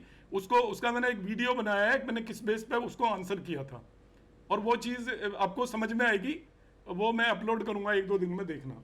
तो अभी कंबशन का कंसेप्ट क्या है, देखिए, कोई भी प्लेनेट जब कंबस्ट होता है उसमें मरकरी को एक स्पेशल वो दिया हुआ है स्टेटस, करेक्ट है, मगर वो यदि 1 नवांश से कम हो, 3 डिग्री 20 मिनट से यदि कम है कंबशन में, तो वो कंबस्टेड है। ठीक है, मरकरी के लिए नियम अलग है बाकी से। वैसे तो कंबस्ट आपका 15 डिग्री तक होता है, मरकरी भी 14-15 डिग्री तक होता है, एग्जैक्ट डिग्री अभी मुझे ध्यान नहीं आ रही, मगर यदि उसको हम उसको छूट दे रखी है, फैसिलिटी दे रखी है, if it is combusted within 3 degree 20 minute then it is combusted. अब 3 डिग्री 20 मिनट से ज़्यादा जाता जा रहा है, तो 6 डिग्री 20 मिनट तक भी आप इसे वीक मानकर चलो, मगर उसके बाद इसको आप ये मान लीजिए it will be capable to give the result 6 degree 40 minutes के बियॉन्ड, मतलब 2 नवांशा के बाद चला जाएगा। 3 डिग्री 20 मिनट के अंदर अंदर है तो वो सेम नवांशा में आ गए दोनों, और सेम नवांशा में है तो उसको हम क्या कंसीडर करके चलेंगे, कंबस्टेड ही मानकर चलेंगे, वो आपको रिजल्ट नहीं दे पाएगा। मगर एक और बात है कंबशन में, आपका जो कंबस्टेड प्लेनेट है ऑलवेज देखिए वो सन से पीछे है या आगे है, उसका रिजल्ट में चेंज हो जाएगा। यदि सन से पीछे जो है कंबस्टेड प्लेनेट, तो वो आपको बहुत बुरी तरह एफ्लिक्टेड मानोगे उससे, और सन से आगे निकल गया है तो वो फिर भी कुछ रिजल्ट देने की कोशिश करेगा। फर्दर कोई भी प्लेनेट कंबस्ट होता है तो ये कभी मत मानना कि उसके सारे रिजल्ट खत्म हो गए, ये बिल्कुल मत मानना। एक प्लेनेट जब कंबस्ट होता है तो वो कंबस्ट उसके सर्टेन सिग्निफिकेशंस के रिजल्ट नहीं मिलेंगे। अब आपको पूरे रिजल्ट अब कभी भी खत्म नहीं होते, सर्टेन सिग्निफिकेशंस के रिजल्ट नहीं मिलेंगे, ये आप मानकर चलें। अब सर्टेन सिग्निफिकेशंस को ये मानकर चलो कि उसका जो नेचुरल सिग्निफिकेशंस है वो आपके पूरी तरीके से पीड़ित होंगे मेनली। मगर लॉर्डशिप के रिजल्ट वो फिर भी देता है। लॉर्ड ऐसा तो है नहीं कि आपको किसी भाव के रिजल्ट ही नहीं मिलेंगे। सपोज 7th लॉर्ड किसी का कंबस्ट हो गया, आपने सुना है कभी 7th लॉर्ड कंबस्ट है तो उसकी मैरिज नहीं होगी? मैरिज डेफिनेटली होगी, उसको 7th हाउस से रिलेटेड अपने उस पर्टिकुलर प्लेनेट से रिलेटेड सिग्निफिकेशंस के रिजल्ट आपको नहीं मिलेंगे। जैसे जनरली देखा गया है, जैसे मरकरी कंबस्ट हो गया तो पर्सन की स्पीच में कुछ प्रॉब्लम होगी, फ्लुएंसी कम हो जाएगी यदि क्लोजली कंबस्ट है तो इसका मतलब वो किस चीज के रिजल्ट नहीं दे रहा है, अपने नेचुरल सिग्निफिकेशंस उसके सफर ज्यादा करते हैं as compare to lordship. One more thing जो कंबस्टेड प्लेनेट से रिलेटेड है, ऐसा भी एक कंसेप्ट है, वो आप देख लेना। अच्छा, मैडम ने 3 कंडीशन लगा दी, कंबस्ट भी है, रेट्रो भी है, एक्सोल्टेड भी है। मतलब ये तो सोने पे सुहागा हो गया। अभी देखते हैं उसका भी, तीनों चीजें हो रखी हैं कि वो, और भी मैडम प्लेनेटरी वॉर भी कर दो आप इसको, हम सबका आंसर देंगे। देखिए भी तो ठीक है। क्या मैं बोल रहा था? चल हाँ, एक आप रिसर्च के लिए आप यूज करना कि जनरली मतलब ये देखा है, मैंने ऑब्जर्व किया है, मैं इसे मान के भी चलता हूं, जो भी प्लेनेट कंबस्ट होता है उसके रिजल्ट अपनी दशा में सूर्य देता है, जो रिजल्ट वो प्लेनेट नहीं दे रहा। ऐसा हम मान के चलते हैं। देखिए, जो आपका और प्लेनेट्स हैं उस प्लेनेटरी उसका जो हेड है वो सूर्य है, और सूर्य को ही कंबस्ट करने की पावर दे रखी है। तो सूर्य आपका प्लेनेटरी उसका कॉम्बिनेशन का हेड है, आपकी आत्मा का कारक भी है। तो जब आपका सूर्य किसी भी प्लेनेट को कंबस्ट करेगा तो उसके कुछ ना कुछ रिजल्ट देने की जिम्मेवारी वो ले लेता है। तो जब भी आपको सूर्य की दशा आएगी, कोई बात नहीं, सभी के पास होंगे कंबस्ट, उच्च और रेट्रो। तो अब आप इसमें क्या करेंगे, देखिए जब वो कंबस्ट हो गया तो उच्च और रेट्रो तो खेल खत्म ही हो गया ना। कंबस्ट में आप देखिएगा वो उलट जाएगा। देखिए समझना जरा, अभी मैंने क्या कॉम्बिनेशन बताया था कि एक प्लेनेट कंबस्ट है तो आप देखिए वो सूर्य से पीछे है या सूर्य से आगे है। यदि सूर्य से पीछे है कंबस्टेड प्लेनेट तो वो ज्यादा खराब है। रेट्रो के केस में उलट जाएगा गेम। रेट्रो के केस में कैसे उलट जाएगा, जो प्लेनेट कंबस्टेड है और सूर्य से पीछे है वो ठीक है, और कंबस्टेड प्लेनेट सूर्य से आगे है यदि, तो वो सूर्य की तरफ मूव कर रहा है ना, मतलब सूर्य की तरफ मूव करने वाला प्लेनेट वीक माना जाएगा, वो ज्यादा एक्चुअली खराब होगा एज कंपेयर टू जो प्लेनेट सूर्य से दूर जा रहा है। तो जो प्लेनेट सूर्य से पीछे है और वो रेट्रो हो गया तो वो सूर्य से दूर जाना शुरू हो गया, मतलब पिछली राशि की तरफ जाना शुरू हो गया, तो वो आपका रिलेटिवली आपको बेटर रिजल्ट देने की कंडीशन में होगा। अब मैं इसको एग्जांपल से बता देता हूं। देखिए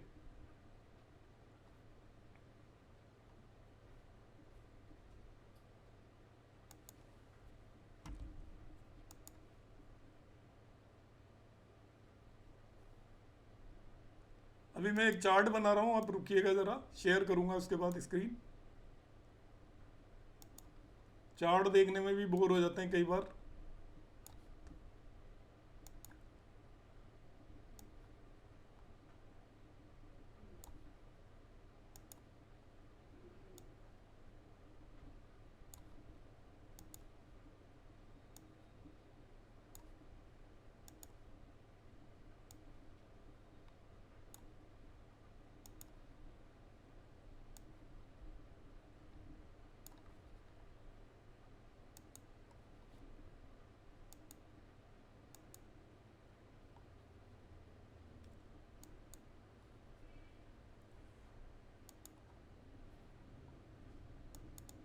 क्या हुआ, चल क्यों नहीं रहा है? हैंग हो गया क्या?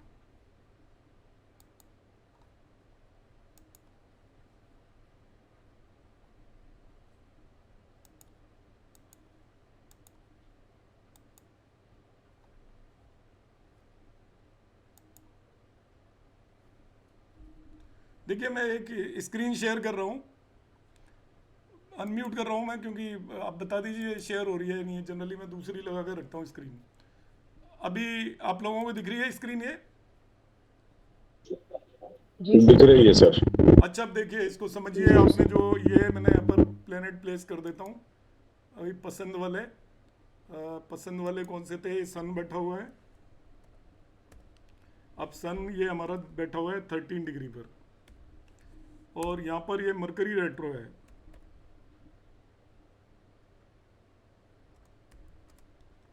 ये है हमारा 19 डिग्री पर, और यहीं पर मैं एक और रेट्रो प्लेनेट बिठा देता हूँ। वीनस भी रेट्रो है,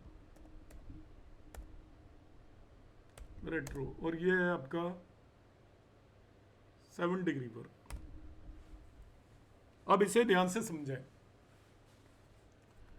देखिए इसमें आप जब मैं मरकरी को देखूंगा तो मरकरी की दो कंडीशंस अलग अलग हैं। सपोज मैं यहीं पे इसको मरकरी को यहीं पे रख देता हूँ। अभी पहले मरकरी को ही एक्सप्लेन करता हूँ। Mercury retro it is at 7 degree. पहले डायरेक्ट समझिए, मरकरी सपोज डायरेक्ट 7 डिग्री है। इसका मतलब मरकरी किधर ट्रेवल कर रहा है? वो सन की तरफ आ रहा है। सन की तरफ आ रहा है, इसका मतलब वो कंबस्ट होने की तैयारी में है, कंबस्ट होने के लिए आ रहा है। अभी इसी मरकरी को कंबस्ट होने के लिए आ रहा है, तो मैंने क्या कहा था, जो प्लेनेट सूर्य की तरफ आएगा वो प्लेनेट एक्चुअली कमजोर माना जाएगा, वो रिलेटिवली ज्यादा वीक माना जाएगा। अब इसी मरकरी को मैंने रेट्रो कर दिया है पर देखिए, now the same Mercury is retro at 7 degree.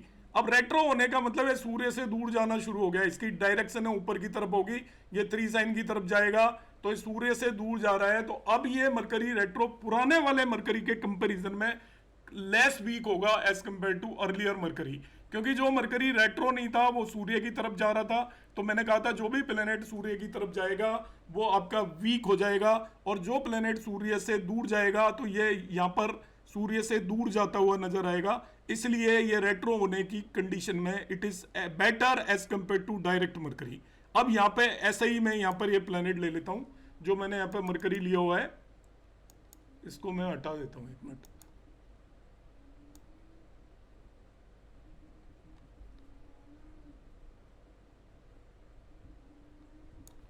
अब यहां पे मैं एक मरकरी लेता हूं डायरेक्ट।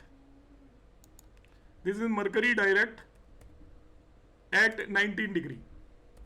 अब इसको ध्यान से समझिए, 19 डिग्री का मतलब ये सूर्य से दूर जा रहा है, दूर जा रहा है, तो ये कंबस्ट है मगर ये रिलेटिवली स्ट्रॉन्ग है। इसी मरकरी को अब मैं रेट्रो कर देता हूं। अब ये 19 डिग्री पर रेट्रो है, तो अब ये सूर्य की तरफ जाना शुरू हो गया, सूर्य की तरफ जाना शुरू हो गया, तो इसको मैं रिलेटिवली वीक मानूंगा। तो एक ही प्लेनेट जब डायरेक्ट है तो वो अलग तरीके से बिहेव करेगा, और जब वो प्लेनेट रेट्रो होकर कंबस्ट हो रहा है तो अलग तरीके से बिहेव करेगा।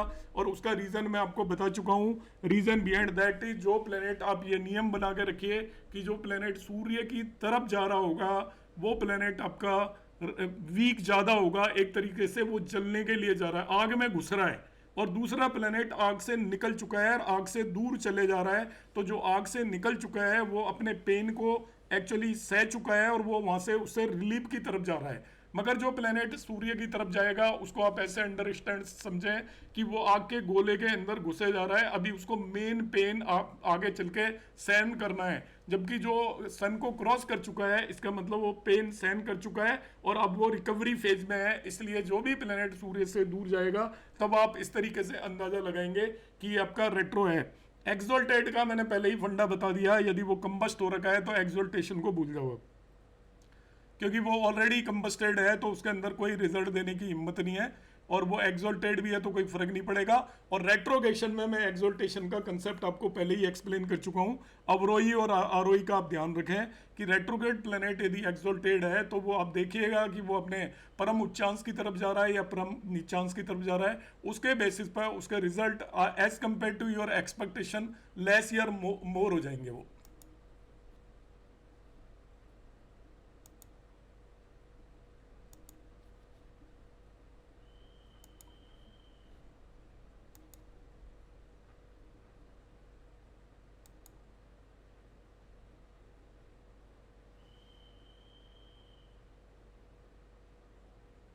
हाँ प्रवीण जी, आप कुछ पूछ रहे हैं?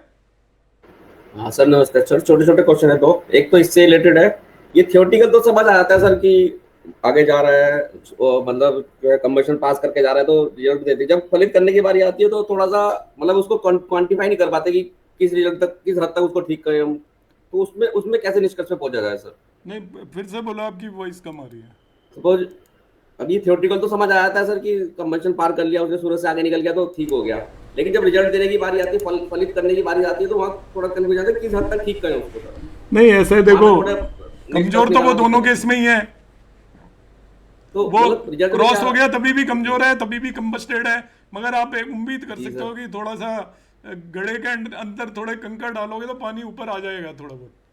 और दूसरे तो केस में तो मतलब- नीचे से टूटा हुआ है घड़ा, तो वो तो पानी बचना ही नहीं है जी। उसमें, आप कंकड़ डालते जाओ तो कंकड़ से भर जाएगा।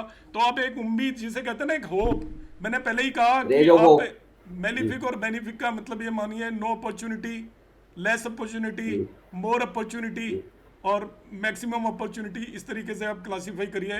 जब जो प्लेनेट कंबस्ट हो जाता है वो आपको अपॉर्चुनिटीज कम देगा, उसके अंदर कोई ताकत नहीं रहेगी, और वो कंबस्टेड चाहे आगे हो या पीछे हो, दोनों केसेस में कंबस्टेड है। मगर आप उनको रिलेटिव टर्म्स में देखने की कोशिश करोगे तो जो ऐड होगा वो थोड़ा रिलेटिवली बेटर माना जाएगा, बस इतना सही है। ठीक है सर। और एक बहुत एलिमेंट्री क्वेश्चन है सर, जैसे हम किसी की भी स्ट्रेंथ देखते हैं तो कुछ भी देखने के लिए भाव, भावेश और कारक देखते हैं सर। तो अगर भाव पीड़ित है उससे क्या मतलब निकाले, भावेश पीड़ित है क्या मतलब निकाले, कारक चलो पीड़ित है अभी क्या मतलब निकाले? अभी वो उसको आप नेक्स्ट क्लास में पूछना, क्योंकि अभी आज जो हमारे टॉपिक है टाइम टेकिंग है, अब मैं ठीक। नेक्स्ट क्लास में आपको बता दूंगा। ठीक। ठीक है ना, अभी अभी इसी से रिलेटेड हम बात करेंगे, यदि किसी ने पूछना है जो अभी टॉपिक हुए हैं बस। ठीक है, नेक्स्ट क्लास में आप पूछना तो मैं आपको बताऊंगा। जी अनंत लक्ष्मी मैम बोलिए।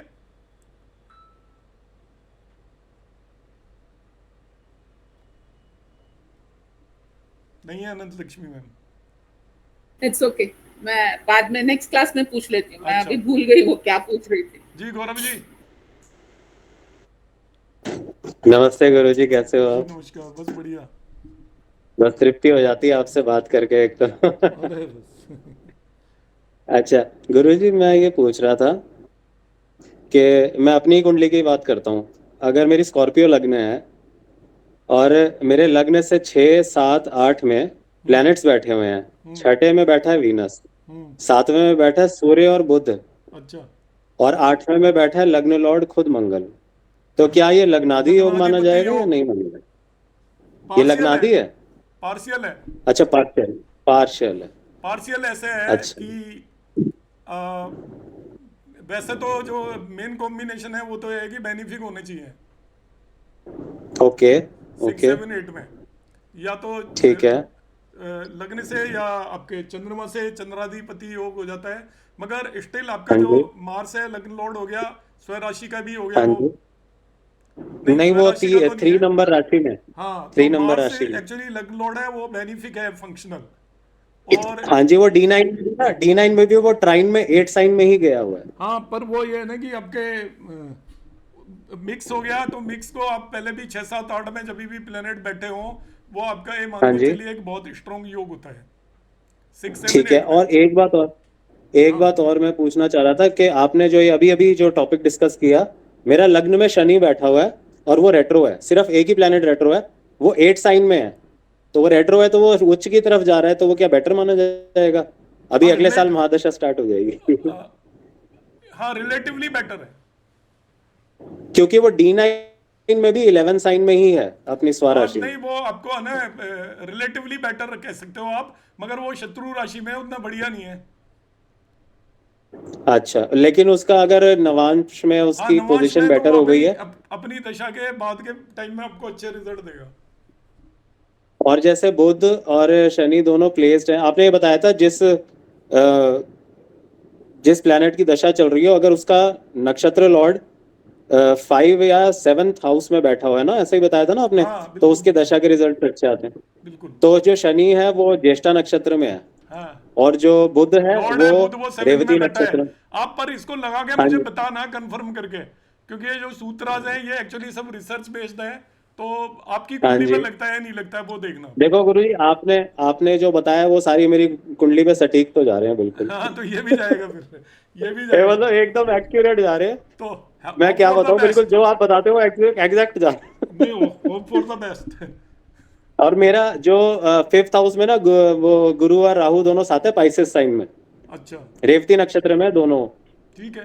तो उस वजह से भी शायद हो सकता है कि मैं इतना ज्यादा मतलब इसमें एस्ट्रोलॉजी में इतना ज्यादा अच्छा कॉम्बिनेशन डीपली है, घुस गया हूँ। अच्छा हाँ, कॉम्बिनेशन वो है। लग्न लॉर्ड भी मेरा 8th में है और वो 5th हाउस में भी गुरु और राहु साथ हैं। बहुत बढ़िया कॉम्बिनेशन है। तो सर अच्छा एक बात और, अगर वो गुरु का एस्पेक्ट अगर मेरा लग्न पे जा रहा है तो क्या वो बेनिफिक माना जाएगा, क्योंकि बिल्कुल राहु भी बेनिफिक साथ है, में है आपको हेल्थ वाइज बेनिफिक है। लेकिन फिर मेरे लग्न में एस्पेक्ट मल्टीपल है, मतलब गुरु और राहु नहीं, जो है पर वो गुरु जो है वो प्रोटेक्ट करता है ऑलवेज, बाकी एस्पेक्ट हो तो भी जुपिटर एस्पेक्टिंग द लग्ना, इट इज ऑलवेज बेटर। हाँ, ऑलवेज बेटर। Okay okay. अच्छा, मैं आप एक बात और मैं डिस्कस कर लेता हूँ, मतलब रिसर्च बेस पे भी मैं वैसे भी बता रहा हूँ, मैंने नोटिस करा है मेरा लग्न लॉर्ड 8th में गया हुआ है, तो 8th house is for transformation. तो मैं एक तो और एस्ट्रो मतलब वो डीप रिसर्च के लिए भी है, एस्ट्रोलॉजी के लिए भी है, तो मैं उसमें भी इन्वॉल्व हूँ। ट्रांसफॉर्मेशन में मैं ऐसे इन्वॉल्व हूँ कि मैं खुद की बॉडी को ट्रांसफॉर्म करता रहता हूँ। कभी मैं वेट गेन कर लेता हूँ, कभी लॉस कर लेता हूँ, कभी 6 पैक निकाल लेता हूँ, कभी मैं मसल मास बढ़ा लेता हूँ, कभी मसल लॉस कर लेता हूँ। और दूसरी बात यह है कि जो शनि लग्न में बैठा है रेट्रो, तो मैं डेली 4 घंटे एक्सरसाइज करता हूँ नॉन स्टॉप। मतलब लोग भी बोलते हैं कि मतलब कि पागल है क्या मतलब आपने जो बातें बताई थी एग्जैक्टली सेम वैसी हो रही है। हालांकि मुझे उससे कुछ मिल नहीं रहा, मैं कॉम्पिटिशन वगैरह खेला बट मुझे उससे कोई बेनिफिट नहीं हुआ, बट मैं 4 घंटे डेली एक्सरसाइज करता नहीं, हूँ वो आपको होगा और इतनी एक्सट्रीम बेनिफिट होगा, हाँ आपको फ्यूचर में बेनिफिट होगा डेफिनेटली। यूटिलाइज करता हूँ मैं उसको। और शनि रेट्रो है, लेकिन मुझे उससे फिजिकल प्रॉब्लम ये हो रही है कि 8 साइन में रेट्रो है। अब 8 साइन में रेट्रो होता है तो आपने ये बताया था कि कैप्रिकॉर्न राशि की लिविंग सिग्निफिकेशन ऐसी तैसी हो जाती है। यस। तो मेरी एल्बोज में प्रॉब्लम रहती है। अच्छा अच्छा अच्छा अच्छा। मेरी एल्बोज में मैं हैवी तो बेंच उसका मारता हूँ ध्यान जैसे रखना, 150 वगैरह किलो की। ध्यान रखना। हाँ, तो वो बेंच में मेरे को मतलब पेन रहता है मेरी एल्बो में तो एल्बोज का ध्यान कांस्टेंट। रखना तो अपना। आपके एक एक सूत्र आपका बिल्कुल मैच हो रहा है, बिल्कुल फिट जाता है। चलो और मैं दूसरों की कुंडलियों में भी लगाता हूँ, मतलब आपके आशीर्वाद से मेरे पास इतनी कंसल्टेशंस आती हैं कि मेरे पास मतलब पाइल्ड अप रहती है कुंडलियां। मेरे पास टाइम नहीं होता देखने का, क्योंकि मैं आपकी बहुत सारी चीजें फॉलो करता हूँ। मैं किसी भी कुंडली को ना सरसरी नजर से देखता ही नहीं, 2-3 घंटे तो लगते ही लगते हैं, तो इतना टाइम ही नहीं होता। बिल्कुल आप जैसे कहते हो वैसे ही करता हूँ। चलो वेरी गुड वेरी गुड। ठीक है। मतलब ये समझ लो कि आपका मैं एकलव्य हूँ। अरे अरे अब आप बस मेरा अंगूठा मत मांग लेना बस। चलो ठीक है। Nidhi thank you ma'am. So much गुरु, thank you. Thank you. Nidhi ma'am. Sir मुझे सिर्फ ये पूछना था कि जो रेट्रोग्रेड के आपने बताए अभी, तो ये बर्थ चार्ट में D1 का ही बताया है आपने ना, D1 में ही होता है रेट्रो ऐसे मैम, बाकी में नहीं होते। अच्छा, तो ये जो ट्रांजिट में जैसे अभी हम सुन रहे हैं कि गुरु अतिचारी है, फिर वो वापस रेट्रो में होके आएगा मंगल, तो वो उसका कैसे अलग होता है? ट्रांजिट की आगे की चिंता नहीं करनी, आज देखना है तो आज का ट्रांजिट देखो बस, आगे क्या होगा उससे कोई लेना देना नहीं है। ठीक है सर, ये थोड़ा कंफ्यूजन मुझे रहता है कि ट्रांजिट की बात हम वैसे पहले ही तो देखा ही मत करो, ट्रांजिट बहुत बात की चीज है, और ट्रांजिट को उतना ज्यादा वेटेज हम नहीं देते। हम जब पिन पॉइंट कर लेते हैं कि इवेंट हो सकता है नहीं हो सकता है, देन ओनली हम ट्रांजिट देखते हैं। सर ट्रांजिट का मुझे एक डाउट आता है हमेशा कि बर्थ चार्ट में the place of birth is different and transit जब हम ऐप से लेते हैं तो that relates to that is based on the birth place only. नहीं ऐसा कुछ नहीं है।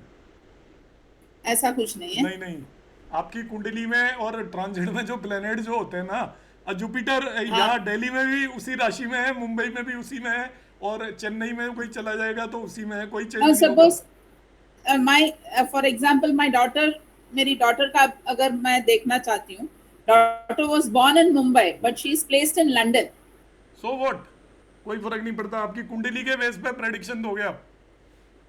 Okay fine. आप जब किसी पर्सन का जो बर्थ जहाँ पे हो गया, आपकी जन्म कुंडली बन गई, तो आपकी तो सारी चीज तो जन्म कुंडली डिसाइड करेगी। ये थोड़ी आप प्लेस चेंज होने से जन्म कुंडली चेंज हो जाएगी आपकी, वो आप नहीं करोगे। वो एक डाउट हमेशा मेरे मन में सकते हो। जी अश्विनी जी। सर मैं एक सवाल बस जानना चाह रहा था, बीच में मिस कर गया था। जब आपने कहा था कि लग्न के डिग्री के करीब होगा तो वो अपने भावों के रिजल्ट जो होगा वो अच्छे देगा, लेकिन आपने बताया था कि अपने कारक तत्वों का नुकसान कब होगा, वो पॉइंट सर वो क्या था आपने बताया था?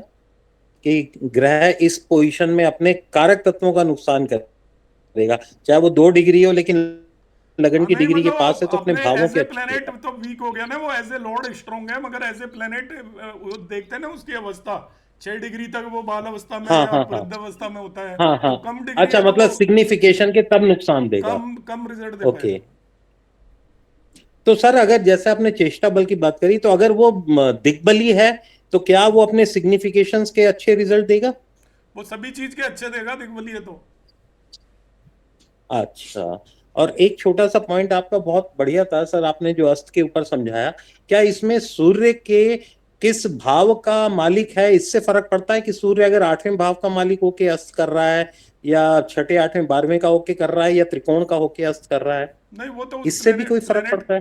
प्लेनेट के बारे में देखेंगे ना। आपका कोई यदि खराब रिजल्ट देने वाला अस्त हो गया तो बढ़िया है आपके लिए, कमजोर हो गया वो आपको, जैसे 8th लॉर्ड अस्त हो गया तो 8th लॉर्ड अस्त हो गया तो 8th लॉर्ड वीक हो गया आपका, अब 8th हाउस के आपको उतने अच्छे रिजल्ट नहीं दे पाएगा।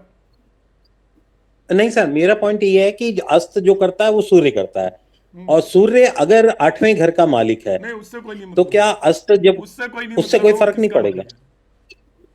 अच्छा, एक सर समझ में मेरे को ये पूछना था, जैसे हर ग्रह की ना, हर ग्रह कह रहा हूँ कि जो बाहरी ग्रह जैसे शनि है, तो उसकी जैसे 3 दृष्टियां होती हैं, 3 7 10, तो आज तक मेरे को संतुष्ट जवाब ये नहीं मिला कि इन तीनों दृष्टियां 100% पूरी होती है, लेकिन इनके इंडिविजुअल इफेक्ट क्या होंगे सर?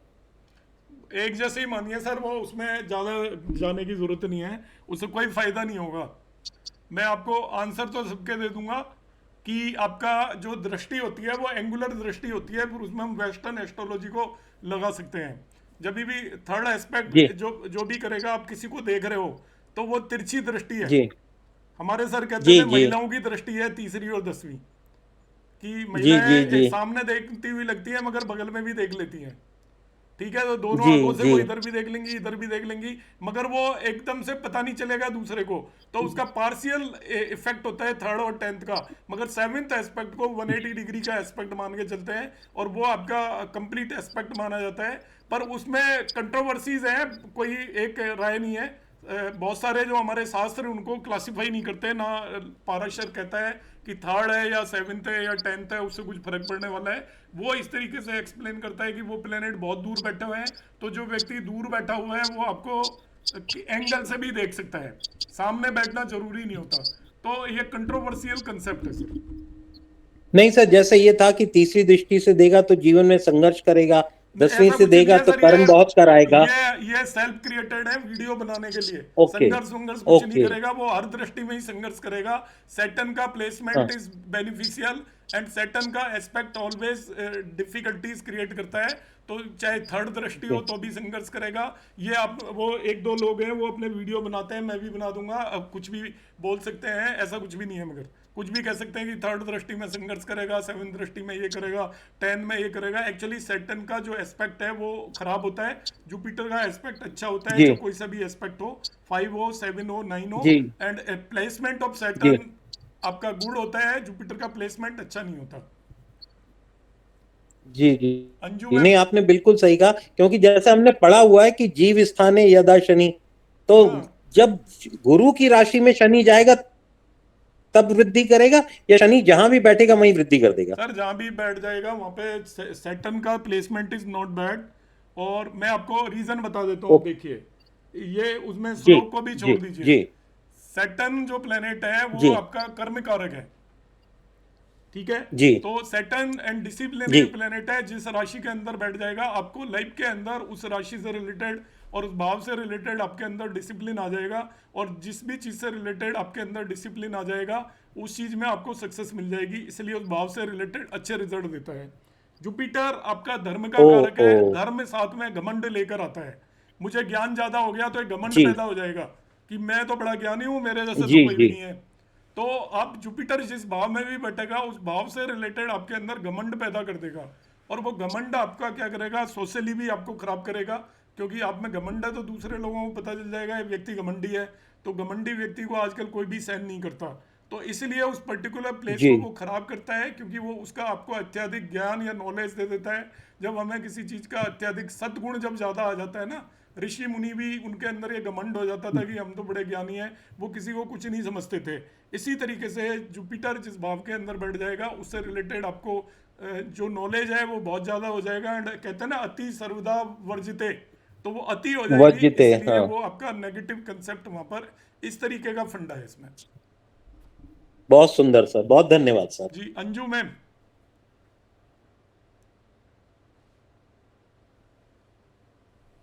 जी अंजू मैम। सर आप अपना कुछ बताने वाले थे, वो बता दीजिए। अच्छा वो एक कुंडली बाहर वाला। जी राहुल जी हाँ। आप कुछ पूछ रहे हैं? 1 मिनट केवल ये 2 क्वेश्चन लूंगा। राहुल जी कुछ पूछ रहे हैं क्या? नमस्कार सर। मैं गृह मालिका योग का पूछ रहा था सर। एक स्कॉर्पियो लगन की कुंडली में पूछना था, अगर राहु केतु के बीच में गृह मालिका बन रहा हो तो वो शुभ फल देता है सर? जैसे स्कॉर्पियो लगन की कुंडली में नवम भाव से बुध केतु स्टार्ट होके तीसरे भाव तक मंगल और बुध और राहु नवम भाव से शुरू होके मंगल केतु तीसरे भाव तक, मंगल रेट्रो है, और हर भाव में एक ग्रह है। 10th में सूर्य, 11 में वीनस, 12वें में गुरु, लगन में चंद्रमा, और सेकंड हाउस में सैटर्न, फिर तीसरे भाव में आके मंगल, वो रेट्रो हो गया केतु के साथ।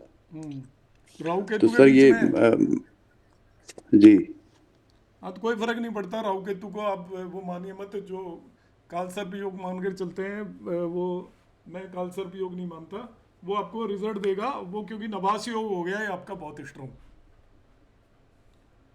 ठीक है ना? तो ओके नवास सर। योग आपको तो सर मोटा मोटा एक बस जी देखना पड़ेगा कौन कहाँ पे बैठा हुआ है। अच्छा सर। के.एन. राव सर के कोई भी स्टूडेंट काल सर्प को नहीं मानते।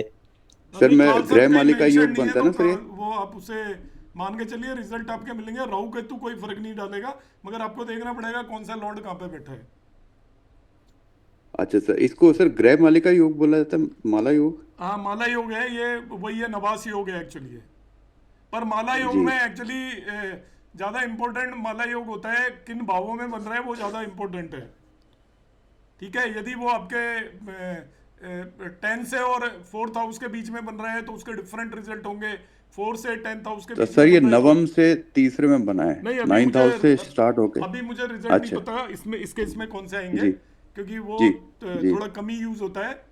पर मैं आपको ठीक है देख के बता सकता हूँ, क्योंकि ये जो आप बता रहे हो जी ये एक कोई पर्टिकुलर पैटर्न में नहीं बन रहा। जनरली माना जाता है कि आपका 10 से 4th में बन रहा है, 4 से 10 में बन रहा है, या 1 से 7 में बन रहा है, 7 से 1 में बन रहा है, तब इनके रिजल्ट क्लासिफाइड हैं क्लासिक्स में। बाकी केसेस में फिर हमें थोड़ा ओके सा उसको देख के ही बता सकते हैं।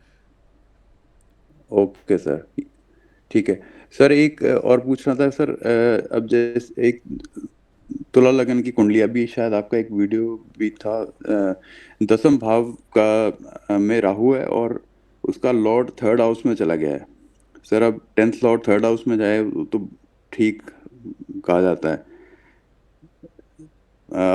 पराक्रम में चला गया, लेकिन सर वो नवांश में जाके उच्च का हो गया है 4th हाउस में।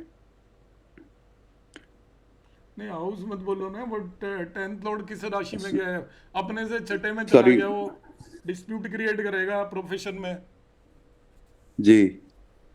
तो 10th लॉर्ड इन 3rd हाउस तो खुद से तो 6 में चला गया ना वो।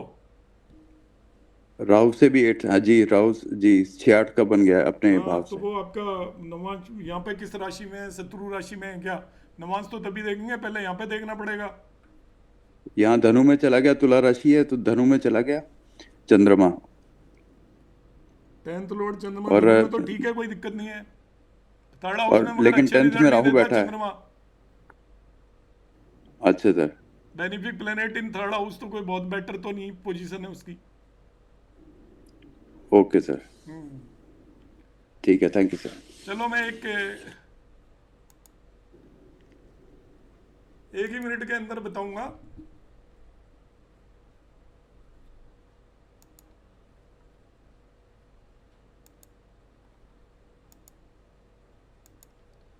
एक वीडियो अपलोड करूंगा, वो आप में जो देखना चाहे वो देख लेना, और उसमें मैंने ये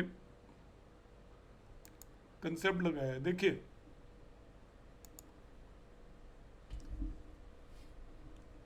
7 तारीख की ये कुंडली मैंने पाकिस्तान की चार्ट बनाया हुआ है, और पाकिस्तान का चार्ट है 14 अगस्त 1947 00 कराची का।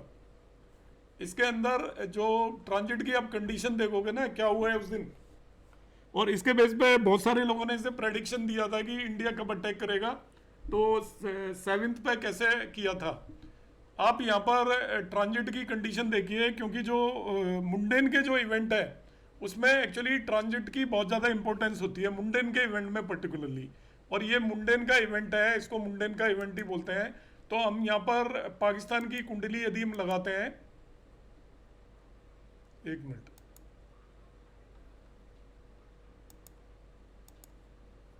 तो पाकिस्तान की कुंडली की जो लग्न 1 है, लग्न 1 है, और यहाँ पर क्या हुआ, 6 तारीख तक मरकरी 12 साइन में ट्रांजिट कर रहा था, और 7 तारीख होते ही मरकरी इसकी लग्न के ऊपर आ गया।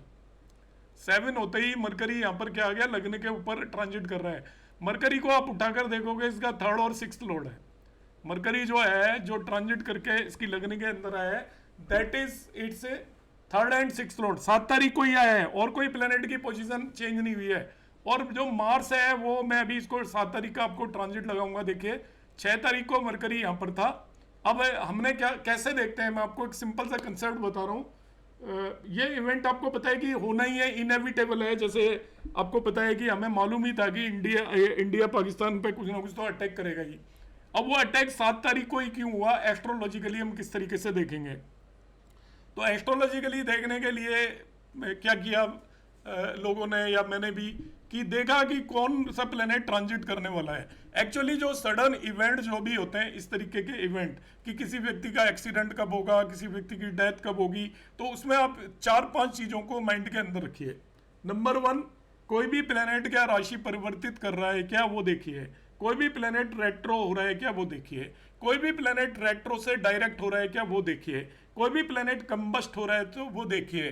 कोई भी प्लेनेट कंबस्ट से वापस से राइज हो रहा है, तो ये चीज़ें देखिए। ये चीज़ें आप देखेंगे तो आपको मुंडेन में काफ़ी ज़्यादा सक्सेस मिल जाएगी कि ये इवेंट कब होने वाला है। तो यहाँ पर हमने क्या किया, ये शुरू किया, और हमने देखा कि यहाँ पर ट्रांजिट की कंडीशन देखना शुरू किया, और ये पीछे से देखते चले आ रहे थे। जैसे मैंने देखा, ट्रांजिट देखता हूँ मैं आपको यहाँ पर लगाऊंगा ट्रांजिट। अभी देखिए,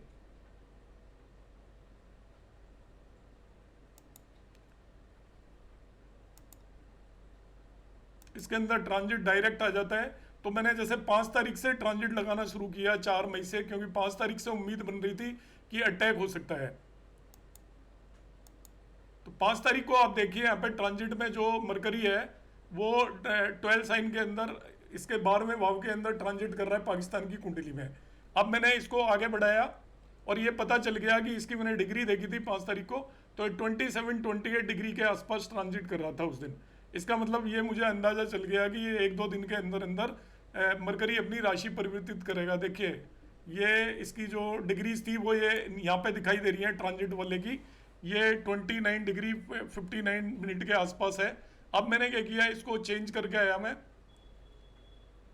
राशि परिवर्तित की इसने, ये मैं 6 तारीख को पहुंच गया हूँ, और 7 तारीख को देखिए इसने मरकरी ने राशि परिवर्तित कर ली है, रात को ही की है। और मतलब 6 तारीख को आपके शाम को 12 बजे के बाद अटैक हुआ था, ये इसने राशि परिवर्तित मरकरी ने की, 12 से 1 साइन में आया, और ये इसका एक्चुअली पाकिस्तान का 6th Lord as well as ये 3rd लॉर्ड भी है। मुंडेन के अंदर जो 3rd हाउस होता है ना, वो आर्म फोर्सेस को रिप्रेजेंट करता है, नेबरिंग कंट्रीज को रिप्रेजेंट करता है, और fight with the neighbouring countries को भी 3rd लॉर्ड रिप्रेजेंट करता है। तो जो है यहाँ पर इसका जो 3rd लॉर्ड लगने पर जैसे ही ट्रांजिट किया है 3rd और 6th लॉर्ड ने, इमीडिएटली उस दिन इसका ये इवेंट हुआ। अब ये क्यों लगाया हमने 7th यहाँ पर, क्यों बोली उस डेट को हमने क्यों कंसिडर किया, क्योंकि बाकी किसी भी प्लेनेट की कोई भी कंडीशन चेंज ही नहीं होने वाली थी, उससे ना आगे ना पीछे, ना कोई रेट्रो हो रहा है, ना कोई राशि परिवर्तित कर रहा है, कोई कुछ भी नहीं कर रहा। तब हमको क्या यहाँ पर देखा और इंतजार किया, तो हमने देखा कि सैटर्न मरकरी जैसे ही 1 साइन में आया 7 तारीख को, वैसे ही इंडिया ने अटैक कर दिया। तो एक तो रीजन हुआ इमीडिएटली ट्रांजिट का, दूसरा रीजन हुआ जो ट्रांजिट जिस प्लेनेट ने किया है वो इस कुंडली के लिए 3rd एंड 6th लॉर्ड है, वो दोनों चीजों को इंडिकेट करता है, डिस्प्यूट को इंडिकेट करता है 6th हाउस, 3rd हाउस आपका नेबर्स के साथ आर्म कन्फ्लिक्ट को भी रिप्रेजेंट करता है, फर्दर यदि मैंने इसकी दशाएं भी देखी एक्चुअली उस समय पर 3/5/2025 को इसकी जो दशा चल रही है वो वीनस में, मरकरी में, मून में केतु की दशा है। वीनस में, मरकरी में, मून में केतु की दशा है। अब देखिए यहाँ पर जो केतु, इसकी सूक्ष्म दशा ली है मैंने, तो सूक्ष्म दशा केतु को पकड़ लीजिए आप। केतु 8th हाउस के अंदर है, तो वो भी इस चीज को इंडिकेट कर रहा है 8th हाउस से रिलेटेड दशा के अंदर ये चीज हो सकती है डेफिनेटली। जितनी सारी दशाएं हैं वो इसको रिप्रेजेंट कर रही हैं कन्फ्लिक्ट को। यदि आप में से किसी ने मुंडन किया हो तो मैं समझाता हूँ। देखिए वीनस की महादशा है, वीनस इसका मारक है, 2nd एंड 7th लॉर्ड। देखिए वीनस की महादशा है तो मारक प्लेनेट हो गया। वो महादशा के अंदर कुछ ना कुछ होना था, तो कई सारे इवेंट हो रहे हैं और हो सकता है अभी आगे भी चलते जाए इवेंट। इसके बाद जो अंतरदशा है वो मरकरी की है, तो मरकरी यहाँ पर देखिए 3rd और आपका 6th लॉर्ड हो गया। तो उसने देखिए अंतरदशा ने डिस्प्यूट क्रिएट कर दिया और नेबर्स के साथ आर्म कन्फ्लिक्ट किया। जो पीढ़ी है प्रत्यंतर दशा वो मून की है, तो पीढ़ी आप देखोगे तो 4th हाउस की प्रत्यंतर दशा होगी, वो 3rd हाउस के अंदर बैठा है। तो पीढ़ी भी एक्चुअली 3rd हाउस से रिलेटेड है मून, और वो मार्स के साथ कंजक्टेड है जो खुद अपने आप में 8th लॉर्ड है और लग्न लॉर्ड भी है। तो देखिए लग्न भी इन्वॉल्व होगी, 8th हाउस भी इन्वॉल्व हो गया, 4th हाउस भी इन्वॉल्व हो गया। ये सारी चीजें एक्चुअली आपके कन्फ्लिक्ट को रिप्रेजेंट करती हैं। लग्न का मतलब होता है सेल्फ, 4th हाउस का मतलब होता है आपकी लैंड या आपका जो भी है कंट्री, होम। एक देश के लिए पूरा देश होता है 4th हाउस। इसके बाद 8th हाउस भी इसके अंदर आ गया क्योंकि 8th लॉर्ड है जो कि आपके सडन इवेंट को रिप्रेजेंट करता है। इसके बाद जब मैंने देखा इसकी जो सूक्ष्म दशा है वो केतु की है, वो भी आपका एक्चुअली केतु भी आपका यहाँ पर 8th हाउस के अंदर बैठा हुआ है और उसका डिस्पोजिटर मार्स खुद 3rd हाउस के अंदर बैठा हुआ है। मार्स और केतु दोनों ऑटोमेटिकली आपके वॉर और इसके कारक हैं कट के। तो यहाँ पर देखिए मार्स और केतु दोनों मिल जाते हैं, तो इसका मतलब आपका कट भी होगा, वार भी होगी, और वो सारी की सारी चीज़ें यहाँ पर सिग्निफाई हो रही हैं। तो जो चारों की चारों दशाएं हैं वो भी इसको सर्टिफाई कर रही हैं। और जो हमने 7 तारीख डेट यहाँ पर डिसाइड की थी, वो डिसाइड की थी ऑन द बेसिस ऑफ राशि चेंज। यहाँ पर ये मैं आपको इसलिए बता रहा हूँ कि ये आप इस चीज़ को हमेशा ध्यान रखें। जब भी किसी भी पर्सन की लाइफ के अंदर कोई भी सडन इवेंट होते हैं तो उसके अंदर एक पर्टिकुलर प्लेनेट का जो ट्रांजिट है वो बहुत इंपॉर्टेंट रोल प्ले करता है। और पर्टिकुलरली मुंडेन के अंदर, क्योंकि स्टैटिक पैरामीटर उतने रोल प्ले नहीं करते जितने कि आपके ये प्ले करते हैं। इसके अलावा मैंने आपको इसको डिटेल में एक केपी पर बेस्ड एक वीडियो है, और मैंने कोशिश की है कि जिन्हें केपी ना है वो भी समझ पाएँ, तो वो वीडियो मैं अपलोड करूँगा। हो सकता है कल करूँ, परसों करूँ, तो आप उसको देखिएगा। अब आज तो फिर मैं अब एंड कर रहा हूँ क्लास।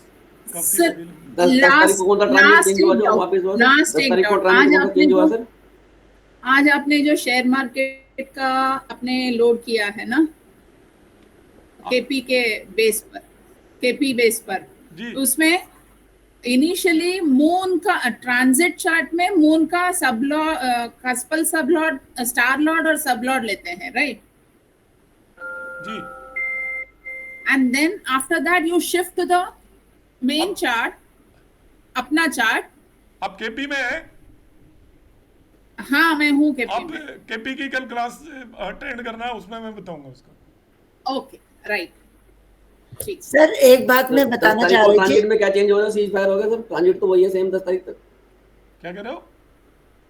10 तारीख में ट्रांजिट में तो कुछ चेंज हुआ नहीं, सीज फायर अभी बताएंगे आपको 10 तारीख में क्या हुआ है।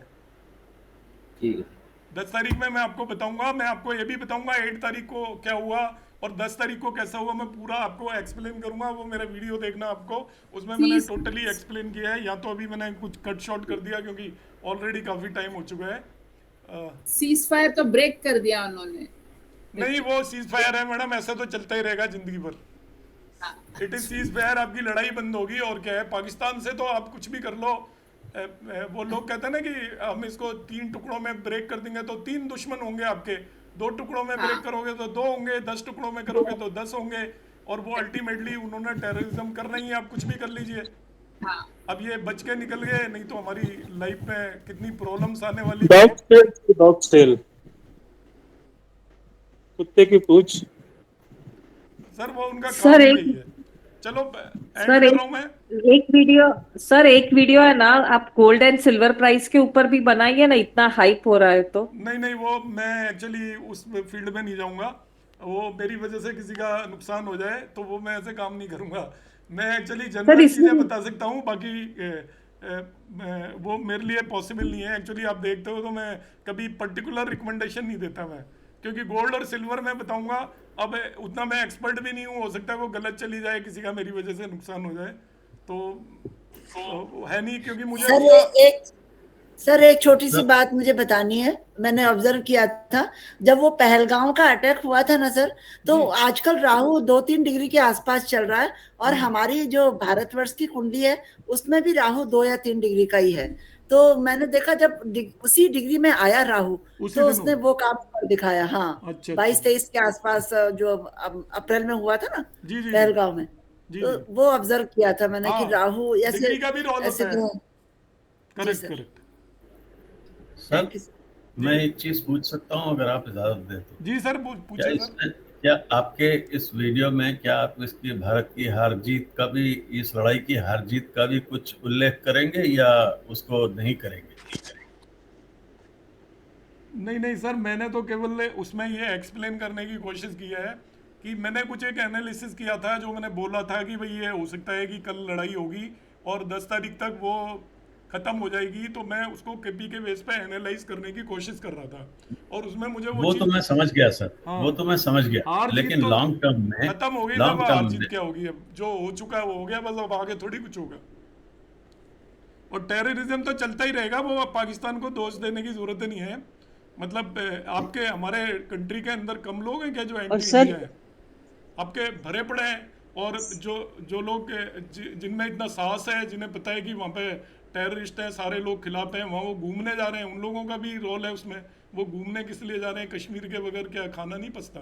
जब मालूम है कि कश्मीर के अंदर 90% सर ये सपोर्ट ही नहीं करते इंडिया को। सर ये गुरु जो अतिचारी हो रहा है उसका कुछ नहीं मैडम, ये हर बार होता रहता है अतिचारी। ये एक इंडिविजुअल प्लेनेट से कुछ नहीं होता। हमें एस्ट्रोलॉजर क्या करते हैं, कोई इवेंट हो जाता है ना, तो गुरु की वजह से करा देते हैं, कुछ ना कुछ तो रीजन हम ढूंढ ही देंगे। पर पर्टिकुलरली ये तो सारी घटनाएं घटित होती रहती हैं। कौन सा ऐसा साल जाता है जब कोई टेररिस्ट अटैक नहीं होता?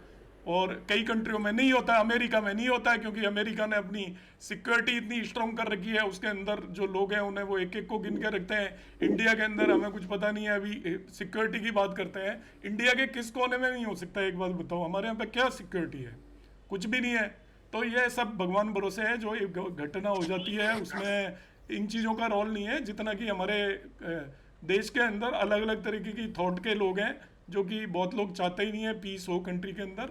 और जब बाहर वाले कंट्रीज क्या करेंगे उसके अंदर? वो लोग जो टेररिस्ट है, आप एक सोचिए, वो कितने दिन से वहाँ पे मौज कर रहे थे, और अभी भी वो इंडिया के अंदर है। आपको मजे की बात बता दूं मैं, हम पाकिस्तान में तो जाके अटैक कर रहे हैं, वो इंडिया में ही घूम रहे हैं, अभी तक वो पकड़े ही नहीं गए, 20 दिन हो गए। तो इन चीज़ों में कोई वो नहीं है एक्चुअली। चलो एंड करते हैं क्लास अभी आज की। जी, लोग सितंबर में भी फिर से वॉर होगा, ऐसा भी सर है क्या मैम? सितंबर में फिर से वॉर होगा या कुछ इंडिया के लिए प्रॉब्लम होगा, ऐसा भी कुछ है? हथियार रखो तैयार, पीट ना जाके वॉर ना हो तो। सितंबर में ये आज तक मुंडेन का कोई एस्ट्रोलॉजर इंडिया में पैदा नहीं हुआ जिसने एक भी प्रेडिक्शन सही दी हो। कोरोना में आप देख चुके हो ना, कितनी बेइज्जती होती है हम लोगों की, टीवी में बैठ के वो प्रेडिक्ट करते हैं, उसके बाद एक भी बात सही नहीं निकलती। कोरोना की किसी ने 3 महीने में ठीक कर दिया था, किसी ने 6 महीने में कर दिया था, किसी ने 9 महीने में कर दिया था, वो हुआ ही नहीं, जब होना था तभी हुआ। सर वो एक अभिज्ञ करके है, उसकी प्रेडिक्शंस, एक वो बच्चा है जो अभिज्ञ करके, अरे वो बहुत सारे आते रहते हैं, वो बेसिकली इन चक्रों में पढ़ने की जरूरत नहीं है, और मुंडेन में कुछ सोचने की जरूरत नहीं है। मुंडेन में मैं आप लोगों को मैंने एक बताया था, हरिप्रसाद द्विवेदी हुआ करते थे जिन्हें मुंडेन आता था, तो वो उन्होंने इंडिया की जो इंडिपेंडेंस थी उसकी भी उन्होंने डेट फिक्स की थी। वो मुहूर्त उन्होंने ही निकाला था, इसलिए हम 15 अगस्त को रात को हमने वो ली थी इंडिपेंडेंस। उनके पास क्या थे, चक्रास थे, और वो चक्रास के बेस पर प्रेडिक्शन दिया करते थे। तो वो उनका जहाँ पर भी सारा रिकॉर्ड था, एक बार आग लगी उसमें उनका वो सारा रिकॉर्ड ध्वस्त हो गया, और तब तक उनकी एज इतनी हो चुकी थी कि वो रिकलेक्ट नहीं कर पाते थे कौन सी चीज़ कैसे देखनी है। तो उसके बाद जो भी मुंडेन के चक्रास थे वो सारे खत्म हो चुके हैं। तो आजकल जो हम लोग प्रेडिक्ट करते हैं ना, वो आफ्टर इवेंट हम कोई चीज बता पाते हैं, बिफोर इवेंट हम नहीं बता पाते कि ये घटना घटित होगी। इवेंट हो गया, उसके आप 10 रीजन बता सकते हो, इस वजह से हुआ, उस वजह से हुआ, मगर इवेंट से पहले मुंडेन में कोई भी बता दे न्यूज़पेपर में लिख के। अब वो क्या करता है, जैसे मैंने 4 प्रेडिक्शन दे दी, अभी मैं क्या करूंगा, आज आपको कहूंगा कि ये लड़ाई 15 तारीख को खत्म हो जाएगी, फिर कहूंगा मैं 25 को खत्म हो जाएगी, फिर कहूंगा 30 को खत्म हो जाएगी, कभी तो होगी ना। फिर वो वीडियो निकाल के लाएंगे कि जी देखो मैंने कहा था 15 को खत्म हो जाएगी। It is like that. तो हमें इस ट्रैप में पड़ने की जरूरत नहीं है, उसके कोई तरीका नहीं है एक्चुअली।